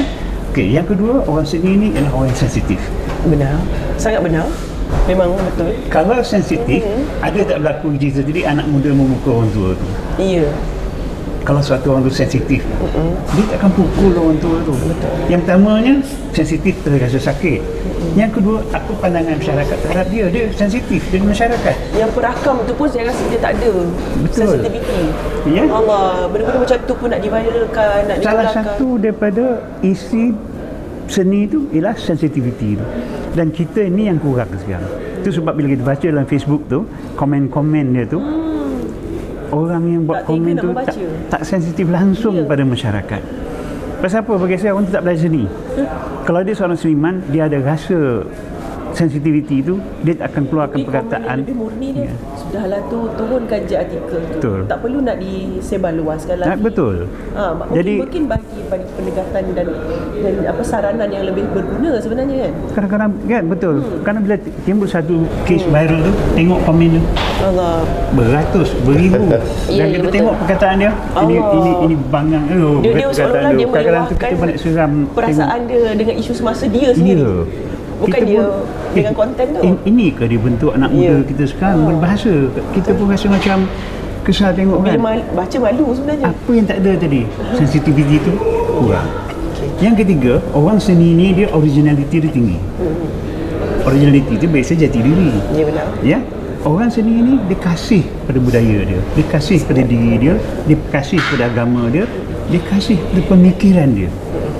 Susah nak dipengaruh. Orang seni ni susah nak dipengaruh sebenarnya. Dia ada pendirian dia Ada sendiri. pendirian dia sendiri. Sebab orang seni ni biasanya dia original.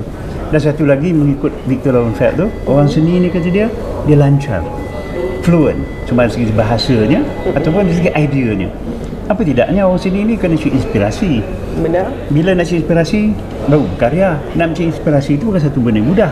Ya, benar. Kadang-kadang apa kata orang, inspirasi itu tu masa bangun pagi kata dia kan. Ya. Tapi yang sebenarnya itu melatih dia untuk melancarkan idea dia. Ya? Ya, benar, Dalam benar. teater Benar sangat. umpamanya. Tengah berdialog tiba-tiba seorang lupa dialog. Macam mana nak menyelesaikan masalah? Kan? Rakan-rakan di sekeliling lah. Mungkin partner sparring dia tu boleh membantu lah. Betul, di situlah letaknya. Diolah agaknya. Di situlah letaknya empat-empat ni tadi. Ya. Pelakon yang lain tu kerana ada sensitivity. Ya. Benar. Ya, bila nampak dia dah ngelabah, cepat masuk. Dan dia pula kena menyelesaikan masalah. Dia jadi seorang penyelesai masalah. Betul tak? Dan dia juga kena sensitif dengan penonton di keliling. Dan hakikatnya situasi itu antara mereka sekelompok yang berlakon saja yang tahu. Yang tahu, betul. Penonton takkan tahu. Kan? Jadi Dalam cerita tu macam dia mana mereka. dalam satu Benar. adegan tu saja, Ya. tapi empat yang dikatakan oleh Victor Lowenfeld tadi berlaku. Saling Dan berkait itu rapat. hanya dialami oleh orang seni. Benar. Ya. Apa yang dipentaskan, orang tengok, orang tonton orang itu tak je tahu. yang dia faham. Kadang-kadang tekan darah-darah tak apa. Ada lakon di darah ada ni, bukan plastik tu tak pecah. Ya, benar. Betul kan? Ya. Tapi yang lain ni, Kekangan dia tu orang tak tahu. hebatnya seniman keliling ni, dia jadi penyelesaian masalah.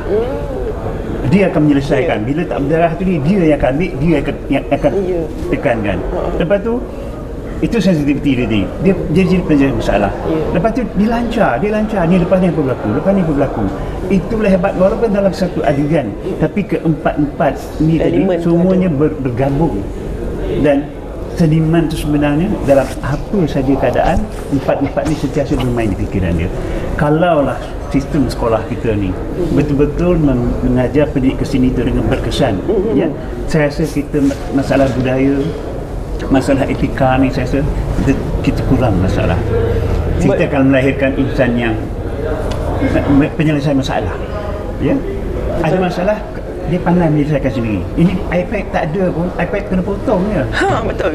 Tepi jalan tu ada lubang pecah, pipe pun menyembuh kat situ, rumah tak ada air. Tak dapat nak menyelesaikan masalah. Allah. Tak dapat nak nolong kan dok. Oh, salah kerajaan, salah apa ni, jabatan air dan sebagainya. Begitulah kalau kita tengok macam mana kreativiti dalam kalangan masyarakat ya? Hari ini yang kita tengok. Tapi kalau seni lukis ni ataupun seni pelukis seni ni dididik dengan betul, dengan berkesan, dengan satu kesungguhan, saya rasa banyak ya masalah dia kena kuat. masalah yang kita tengok hari ni dengan apa ni pun, dengan Facebook, dengan apa yang tadi itu boleh dikurangkan. Sebab bagi saya seni itu dia mendidik insani. Ya, dia mendidik insani itu. Jadi kalau ada sifat kemanusiaan itu melalui seni ini, itu tadi dapat orang barat lah tu. Kita kalau lengkap tahun 66 dia buat kajian apa yang ada pada orang seni, yang tak ada pada yang kurang ada pada orang lain. Jadi lagi tinggi nilai seni seseorang tu, lebih hebat rasa apa ni kualiti-kualiti yang saya cerita tadi dalam diri. Itu dia. Mungkin Cik Ismail sendiri ada pendapat sebab Cik Ismail sendiri pengkarya, seorang yang berkarya dalam seni ni sendiri kan. Bersetuju tak dengan apa yang doktor cakap tadi? Tentu setuju sebab doktor telah beri pandangan dia berdasarkan apa yang dia dah perhalusi kan pada saya gitu. Sebab itulah pada saya, kalau kita melihat seni dalam perspektif yang betul, kita akan nampak seni itu sama penting dengan sains. Ya, benar. Sains dan perkembangan teknologi di dunia ni sebenarnya. Sebab dalam buku Michael J. Gibbs yang dia tulis tentang Leonardo da Vinci, ada satu chapter tu, chapter 4 rasa, dia tulis arte, art lah, arte, dia slash sainza. Sains dengan sains. Maknanya sains lah. Dia tak tulis arte and sainza. Dia tulis arte slash sainza. Apa maksud dia? Dia bagi tahu bahawa seorang manusia dia perlu ada satu pemikiran yang dipanggil the whole thinking. Berfikir secara bulat, secara bulat. Maksud bila secara bulat bermaksudnya kita akan melihat sesuatu tu dengan cara yang lebih lengkap. Sebagai contoh, bila kita tengok, kalau kita orang Islam lah, kita bila melihat awan, kalau pertama dalam pemikiran kita, awan tu walaupun dia cantik, kita akan kata subhanallah, Allahu Akbar, naik kapal terbang Allah, betul kan? Yes, kita akan kata macam tu. Sebab kenapa kita kata itu? Kerana kita melihat dia dalam perspektif yang lengkap sebagai seorang hamba. Benar. Indahnya ciptaan. Betul. Jadi sebab tu itu cara kita nak melihat seni dalam perspektif yang betul. Benar. Arte slash sainza. Kenapa dia tulis macam tu? Kenapa dia tak tulis art and science? Ya, benar. Sebab dia nak bagi tahu benda tu satu sebenarnya. Benda tu adalah benda yang sama. Cuma kita yang tak faham. Jadi kalau kita boleh melihat yang itu sebagai satu benda, contoh Al-Quran tadi dalam surah-surah tertentu kita akan jumpa rima dia di belakang sama. Kan? Benar. Kenapa sama? Boleh je buat tak sama. Betul. Jadi benda-benda macam ni kalau kita kaji, kita lihat dan sebagainya, Allah cakap pasal suara, Allah cakap pasal dan sebagainya. Banyak benda yang kita kena faham sebab the whole thinking tadi. Hakikatnya Allah SWT juga yang menciptakan sains tu sendiri. Semuanya dengan izinnya. Kalau cerita nanti cerita awak nak dapat sama juga, tapi dah cerita kita sebenarnya tidak memiliki apa-apa. Benar. Semua pinjaman semata-mata dan kita yang kena tidak memiliki apa-apa. Fahami. Surah Al-Kahfi ayat 7 Allah kata yang dunia ni adalah sebagai perhiasan ni. Benar. Anak isteri pun bukan kita punya. Betul. Maksud kita tak memiliki apa-apa. Sebab sekarang kita hidup, kejap lagi kita boleh mati. Sebab kita yang memiliki kita sebenarnya Tuhan. Tuhan memiliki kita, kita tak memiliki apa-apa. Ihsan saja. Betul. Jadi kalau untuk kita kenal Tuhan, dalam Islam lah, kita nak kenal Tuhan, kita kena dari seni. Benar. Baca Quran. Tak ada seni, tak ada taranum. Benar. Bagaimana orang yang tak faham Al-Quran pergi tengok tilawah Al-Quran? Macam mana dia melihat? Macam mana dia dengar? Sedapnya, bestnya, menyentuh hati. Dia tak faham pun. Ya. Sebenarnya tak faham. Bukankah kita telah menggunakan seni? Taranum tu Dalam bahasa Arab saja, alunan. dalam bahasa kita dipanggil lagu. Makam, music. makam tu Ya, scale. makam, betul. Jadi bayati, sikah, jarkah semua. Itu semua makam, itu Sebenarnya scale lah. itu part of music Itu, sebenarnya. itu part of music. Yes. Jadi Itulah sebab part tu of music. melihat membaca Al-Quran dengan seni telah menyentuh hati. Baik mu'alaf sebagainya dia tak faham. Ya, Dia ada dengar separuhnya azan. sampai menitiskan air mata. Ada video-video yang saya tonton menitiskan air mata, Ya. mendengar bacaan tu je sebenarnya. Tu kata manusia penuhkan seni. Mengusik kalbu katanya dalam. Memang Cuma betul. seni yang betul lah, seni Yang yang betul. menyentuh hati. Seni yang saya kata tadi, seni yang betul, seni yang boleh memberi cerminan kepada sistem nilai tadi yang membentuk peradaban tu. Mesti yang betul.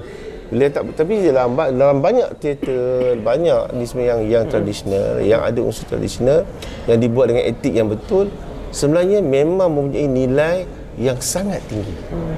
Benar. Macam tadi ada range umur 5 hingga 60 lebih.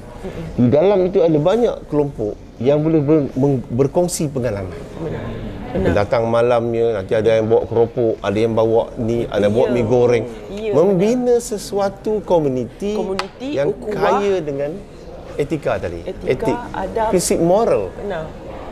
dan peradaban tadi. Dia bila datang tu kan kita tak boleh cakap. Ya, betul. Bila sampai jamuan tu tengok dah Allah penuh meja jamuan. Subhanallah. Rezeki yang Allah Ta'ala bagi ya. Dan itu Penuh. dari segi Meja jamuan bukan kita suruh bawa. kesatuan seni dan kerjasama saja ya. Betul. Okey. Baiklah. Seterusnya, mungkin kita nak berhenti sekejap. Okey, kita nak bagi panel-panel kita basahkan tekak sebab kita ada soalan terakhir selepas ini dan sedikit rumusan untuk anda semua. Kembali bersama-sama kami di Budi at Seni. Jumpa sekejap lagi.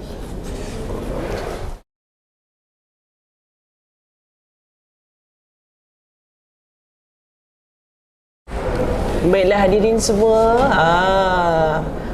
saya harapkan anda semua masih berada di tempat anda, tidak ke mana-mana dan tidak bosan mendengar apa kupasan kami pada hari ini di program Budi at Seni, cakna perkembangan seni budaya dalam kalangan generasi muda. Seterusnya saya nak bagi soalan yang terakhir ni kepada Cik Ismail. Okey. Baiklah Cik Ismail, setiap orang mempunyai harapan mereka tersendiri. Mungkin dua-dua panel nanti boleh jawab jugalah ya. Pandangan tersendiri melihat seni budaya di Malaysia terus berkembang. Apakah harapan anda sebagai pemain seni untuk melihat seni budaya di Malaysia ini supaya kekal relevan walaupun zaman beredar, musim berganti? Pertamanya sebenarnya saya rasa bila kita lihat seni saya bagi itu contoh bagaimana satu perubahan tu berlaku, evolusi berlaku daripada analog kepada digital. Dulu dalam muzik, contoh muzik, dalam kita pergi studio muzik, kalau kita nak buat rakaman, kita tengok studio muzik dia punya konsol ataupun kita panggil mixer kan, analog tu berapa panjang, Ya. sepanjang-panjang bilik tu. Sekarang ni bila pergi ke digital, yang tu pun dah tak ada dah. Pendek dan tak ada. Selebar meja dia pun kadang-kadang Kalau studio saya tak ada langsung. Ya. Semua dalam komputer saja. Okey. Semua dalam monitor. Ya, ya, Kita betul. buka kat monitor, kita adjust kat sana. Jadi itu dalam muzik, maksudnya hari ni semua orang dah, ramai orang boleh buat home studio dia sendiri. Benar. Home studio. Sebab kita kena faham kalau kita nak relevant, nak ada Kecanggihan resilient, maknanya kita nak teknologi. ketahanan yang ni di sini, kita kena faham cabaran dia. Perubahan dia juga kena faham perubahan. Ini cerita perubahan. Maknanya bila dia mengalami evolusi, kalau kita tak cakna, habislah. Benar. Jadi daripada analog ke digital, kita tengok bagaimana dia mengubah, bukan saja dia mengubah di faktor ekonomi, tapi dia juga mengubah faktor sosial dan juga cara kerja. Hari ni semua orang nak boleh jadi composers. Dulu tak. Dulu Setuju. dia ada sistem. Ya. Yang komposernya siapa, A&R dia siapa, semua ada. Maksudnya semuanya ada satu sistem. Tapi sekarang sistem itu telah dipendekkan, dikecilkan. Sebab saya kata tadi Gen Alpha, Gen Y, dia hate rules. Benar. Jadi dia orang create yang berbeza. Bila kita pergi digital, kita boleh compose sendiri, kita boleh buat muzik sendiri, begitu banyak sekali kita punya apa ni loop yang ada kat internet. Ya. Kita boleh preset kita boleh buat dan jadi komposer. Boleh cipta lagu sendiri dan sebagainya. Betul. Dulu kita tak boleh cipta. Itu baru sudut pencipta lagu ya. Sudut cipta lagu macam sudut muzik lah. Dia berubah dari segi teknologi dan sebagainya. Ramai orang boleh dan sebagainya, macam-macam lah. Yang tak boleh main gitar pun boleh buat muzik ada gitar. Ya. Sebab banyak preset. Sama juga video rakaman. Dulu bukan besar ni. Benar. Dulu kamera bagak, saya ingat belum Siap tentu kena kita pikul boleh macam tanggung tu, kan. Bayangkan. Dan MCP dulu, ya dia kecil. Sekarang ni kita bila beralih kepada video cam dengan kamera DSLR ni, sekarang dah ada mirrorless. Orang dah tak pakai lagi yang ni. Ya. Mirrorless sekarang dah ada 4K. Even though handphone pun dah ada 4K. 4K dah. Handphone sekarang ni dah Quality standard. lebih mahal daripada laptop. Aduh. Subhanallah, iPhone teknologi 13 5,000. Betul tak? 5,000. 5,000 ke 6,000 Jadi orang dah buat video dengan iMovie, buat video klip.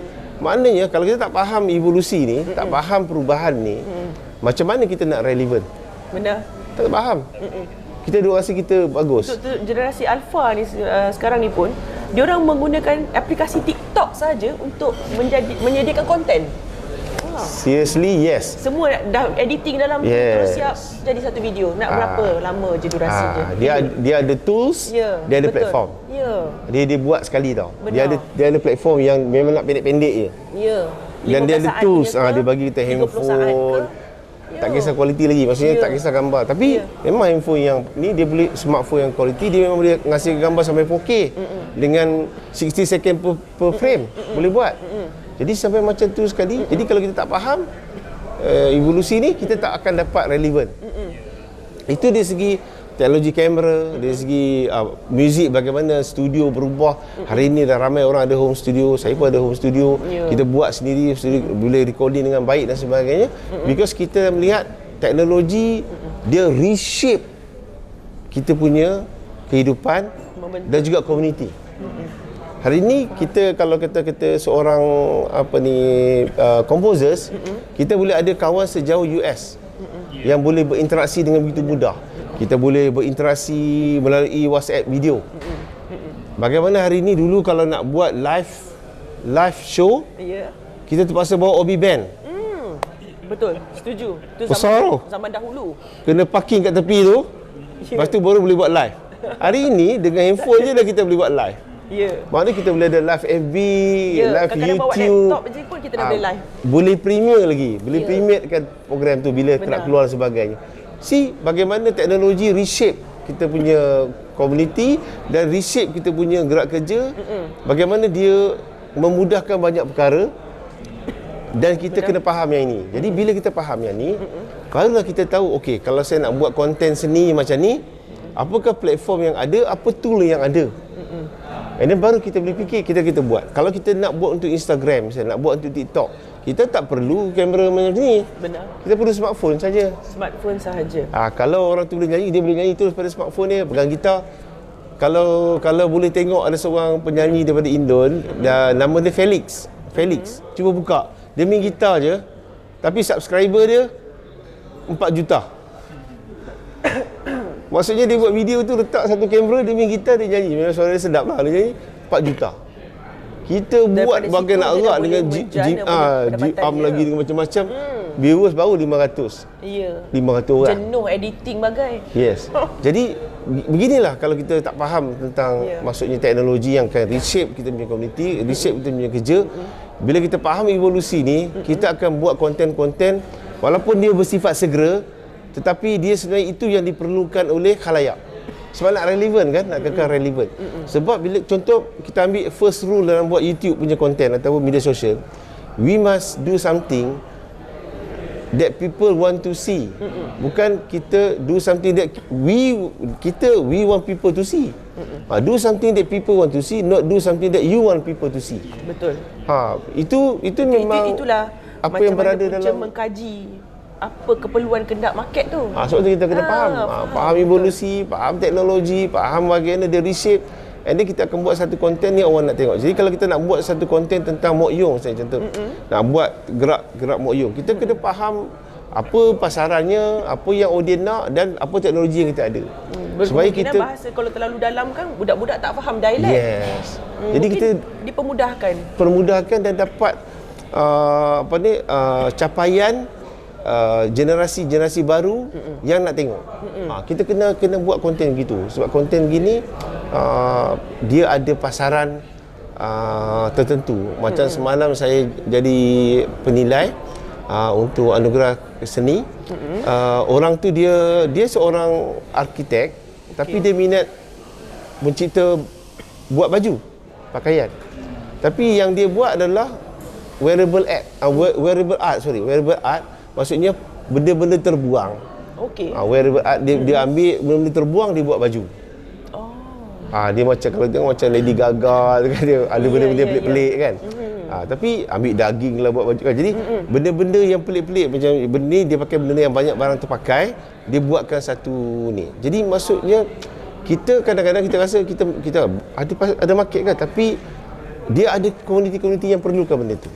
Jadi kalau jangan hadkan kreativiti. Jadi kalau kita nak untuk generasi Y, generasi Alpha, generasi X, kita kena fikirkan evolusi yang berlaku dan bagaimana konten yang kita nak hasilkan. InsyaAllah kita dapat kekal relevan dan boleh sampaikan objektif kita tadi, visi kita untuk, sebab saya tengok Daken, kalau kita tengok Daken, negara maju rakyat berbudaya, kalau tak salah saya. Benar. Jadi kalau salah satu negara maju rakyat berbudaya, dan kalau tengok visi dia memang peneraju berbudaya tinggi. Jadi kita kena fikirkan tinggi itu bukan saja dari segi konten saja, tapi dari segi approach, teknologi, semua perkara itu juga kena ada dalam pemikiran kita sebagai seorang pengkarya, penggiat seni atau pemain seni. Barulah kita boleh. Jangan duduk di takut lama, berubahlah ikut peredaran masa sekarang ni. Baru inline jangan dengan malu bertanya sebenarnya kan, jangan malu nak of belajar. Of course, jangan malu bertanya itu of course. Sebab mungkin ada penggiat-penggiat ataupun yang dah sedia ada ni, mereka ketinggalan berkaitan dengan teknologi. Tapi minta pandangan anak-anak muda tu belajar. Betul Cik Mak Air. Apa yang Cik Mak Air dah kupaskan tu tadi memang sangat tepat dengan soalannya, dan diharapkan dapat membuka minda anda semua, penonton-penonton di dalam talian, supaya kita juga sendiri berfikiran di luar kotak. Bukannya duduk di tempat zon selesa. Jangan hadkan pemikiran anda semua tu dengan benda yang dah pernah menjadi kejayaan lama tu dijadikan kayu pengukur sempadan saja. Tapi kita terus ke hadapan dan sentiasa perbaiki dan belajar benda baru. Betul tak, Doktor? Betul. Saya rasa betul dah. Dalam dunia ni saya rasa kita ada dua benda yang harus seimbang. Satu sainsnya, duniawinya, satu lagi ialah batinnya, ukhrawinya. Yang itu saya rasa dalam perkembangan dunia sekarang ni, sains ni berkembang cukup rancak. Daripada cerita Cik Ismail ni kan, boleh tercicir kan kalau tak kejar tu. Benda tu luar daripada kotak pikiran kita, tak pernah terfikir hari ni macam ni dah. Tapi kadang-kadang tu batin kita tak dapat mengikut. Benar. Dan akhirnya kita terima bukan sahaja benda yang dicipta ni, kita terima sikit budaya orang yang mencipta. Yang saya rasa itu ada bahayanya bagi kita. Sedikit bahaya. Dia menciptanya orang barat dan dia dicipta oleh budaya barat. Jadi budaya itu pun kita ambil sekali. Yang itu yang paling takut sekali. Jadi untuk kekal relevan tadi, saya cerita tadi kan, kita kena menerima perubahan komputer, digital, internet. Itu tak boleh tolak. Tapi itu keperluan dia. Sekarang itu keperluan dia, saintifik dia, duniawi dia. Tapi kita kena ada juga nilai kita dalam setiap yang kita gunakan tu. Kita ada Facebook contoh macam tadi kan, tapi kita ada nilai budaya kita di dalam tu. Baru dapat mungkin banyak kerja sikit lah, betul tak, Doktor? Memang banyak kerja lah. Kita kena lahirkan dalam bahasa Inggeris tu well cultured society. Bila well cultured society dia beretika. Kita tak boleh lagi nak, pendidikan kita ni tak boleh lagi nak mengikut kemajuan dunia barat ni, duniawi ni. Kita tak boleh ikut, bukan tak boleh ikut maksudnya kita tak boleh terima kan. Kita kena balance. Kena seimbang. Kena seimbang. Faham. Jadi dalam tu nanti kita kena jaga juga adab. Jadikan panduan dia je maksud doktor tu kan. Kita kena culture kan. Tapi kita kedepankan budaya kita ni. Kena kejar juga. Yang itu saya rasa cabaran kita yang paling. Benar. Saya tambah sikit satu contoh. Kalau di USIM sebab USIM ni di Sains Islam Malaysia. Benar. Sains Islam. Kan? Dah ada sains menerapkan agama Islam. Betul. Jadi kalau belajar untuk jadi seorang doktor di USIM lah, dia kena kurang-kurangnya hafazan 7 juzuk. Kalau tak hafazan 7 juzuk tak boleh jadi doktor. Yang lain dia belajar, yang tadi yang dunawi dia belajar. Tapi yang ukhrawi tadi ataupun yang dia kena belajar yang nakliah. Bekalan akhirat ni tu. Yang akliah tu yang akliah yang akli dia belajar. Tapi yang nakliah ataupun nakli tu dia kena hafazan 7 juzuk. Apa yang kita nak lah, kita nak lahirkan seorang muslim profesional sebagai seorang doktor. Kita cuba bayangkan kalau kita sakit tu muslim lah, seorang Islam, dia nak menghadapi pembedahan lah. Tapi sebab doktor ni dia hafal doa-doa daripada Al-Quran dan sebagainya, so dia boleh baca terus on the spot. Jadi pesakit dengar dia, doktor ni berbeza. Maknanya dia ada unsur-unsur Islamik dalam sains tadi. Jadi itu kena 7 juzuk hafazan. Ini yang saya tadi seimbang, balance. Bila kita balance, kita jadi seorang pemain seni, kita faham tentang ukhrawi dan dunawi ataupun nakli dan akli, kita melihat seni itu satu perkara yang penting dalam kehidupan manusia. Kalau di pusat kebudayaan, seni kita panggil sebagai seni berbudaya. Apa maksud seni berbudaya? Seni yang boleh dipraktikkan. Apa dia? Dia ada 3 elemen penting. Satu, seni yang menghubungkan kita dengan Al-Khaliq, pencipta. Seni yang boleh menghubungkan manusia dan pencipta. Keduanya, seni yang boleh menyeimbangkan duniawi dan ukhrawi. Yang ketiganya, seni yang boleh memberi manfaat kepada khalayak. Ada 3 elemen ni, 3 konsep ni, baru dia jadi seni berbudaya. Baru dia boleh seni yang boleh dipraktiskan, berbudaya dengan seni yang betul. Itulah benda yang amalkan budaya tu. Kita kena ada banyak sesi percambahan supaya kita boleh berkongsi rasa, jiwa dan juga pemikiran, falsafahnya, supaya orang memahami seni itu dalam konteks sebenar macam mana. Jadi bila orang dah faham macam tu, baik pemerintahnya, baik generasi barunya, baik kelompok masyarakatnya, barulah orang akan pandang tinggi dan menepati apa yang dikatakan Daken tadi, dasar kebudayaan negara. Negara maju, rakyat berbudaya, tinggi. Dan situlah peranan seni sebenarnya. Sama. Budaya dan seni itu kat situlah peranan dia. Kalau tidak nanti buat cerita tadi kan, takut nanti kita ni lagi masyarakat ni makin buta pasal budaya ni, kita takut tersasar jauh sebenarnya. Makin jauh dengan bahasanya, dengan apa, banyak nak ikut budaya barat. Dulu kita boleh kata setiap kelas katakan belajar seni lukis kata. Ya, benar. Tapi sekarang ni dah tak ada lah. Kurang hanya seni lukis ni dibagi budak kelas hujung je dah. Allah. Kan? Ya, mungkin sastra dah. Padahal itulah yang menjadi jiwa kan. Tapi yang itu dah dikesampingkan, nampak kan. Maths dulu, sains dulu, diasing-asingkan. Itu yang kita rasa kita kena juang balik. Ya, kita kena nampakkan pendidikan seni ni, budaya ni sebenarnya dia memberi satu impak besar pada masyarakat. Jadi kalau dididik dengan baik nanti, kerajaan pun kurang sikit kepala, saya rasa kan, masyarakat pun kurang. Bagi saya lah, saya nampak di situ lah. Itulah dia tadi. Sedikit sebanyak perkongsian yang para panel untuk program hari ini telah kupaskan untuk tatapan, pengamatan dan untuk fahaman anda semua di dalam talian. Di luar sana, khususnya, tak kisahlah anda ni background ataupun latar belakang anda mungkin seorang doktor, mungkin seorang cikgu, mungkin seorang polis, tentera, abang bomba ke, kita tak tahu kan.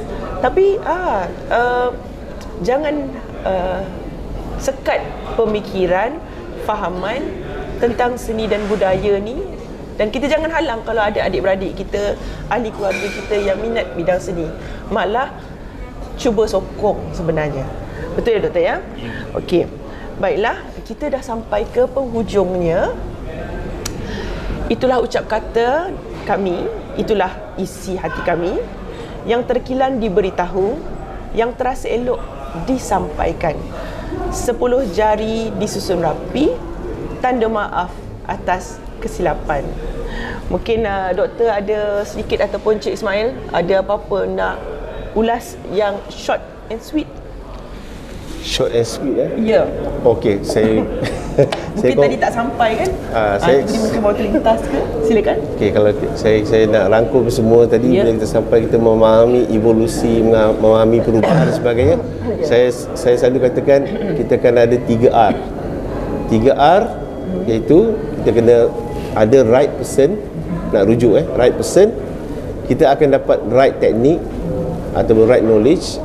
Yang tiganya kita akan dapat right result, keputusan yang betul, hasil yang betul. So 3R, right teknik, right person, betul, right teknik, right result.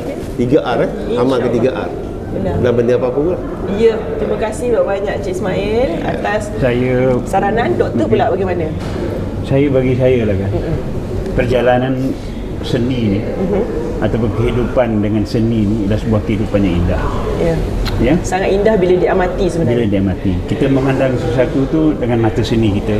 Benar. Kita menyebut dengan bahasa seni kita. Ya, kita merasa dengan lidah seni kita. Jadi bila ada seninya dalam segala itu, kehidupannya jadi indah. Ya, kehidupannya jadi Benar. seronok dan indah. Jadi rugilah. Benar. Ya. Rugi jika tak faham. Tak faham Dan mungkin nikmat penonton yang Allah yang Ta'ala tengok bagi hari kepada nanti, kita tu kan. kalau dengar betul-betul dan amati dan fahami apa yang kita kupaskan hari ini ni, sampai ke tidak? Menusuk ke hati ke tidak? Betul. Kadang-kadang boleh cermin balik tanya diri kita sendiri, betul ke aku ni? Sampai ke di mana tahapnya jati diri kita? Seni itu indah. Ya. Kan? Seni Benar, itu indah. doktor. Allah mencintai keindahan. Seni itu indah. Dengan seni kehidupan kita Bukan jadi semata-mata lara. Betul. Pandang dengan cara yang berbeza, pandang dengan mata hati, buka fikiran, fikirkan di luar kotak. Macam kita punya kru-kru sekarang ni pun, mereka ni dalam bidang seni juga. Ya, Betul tak doktor? betul. Betul lah Cik Mail? Ni mereka ni dalam bidang seni. Kalau tak ada mereka juga, tak ada ekonomi yang dapat dijana. Betul. Itulah dia. Baiklah, itu saja doktor. Okey, terima kasih. Dengan itu, para hadirin semua, berakhirlah program Budi at Seni JKKN Negeri Sembilan kita pada hari ini dengan kupasan topik yang sangat indah sebenarnya, cakna perkembangan seni dan budaya dari pandangan panel-panel dan saya sendiri sebagai moderator tentang seni budaya dalam kalangan generasi muda. Baiklah, andai diberi peluang pada masa akan datang, insya-Allah kita akan berjumpa lagi. Terima kasih, mohon maaf atas kesilapan, mungkin kurangnya bahasa saya sebagai moderator. Saya mohon maaf, Wan Empuk Wan Malini, Gunung Singgalang. Yang buruk-buruk kita tinggalkanlah kat video ni.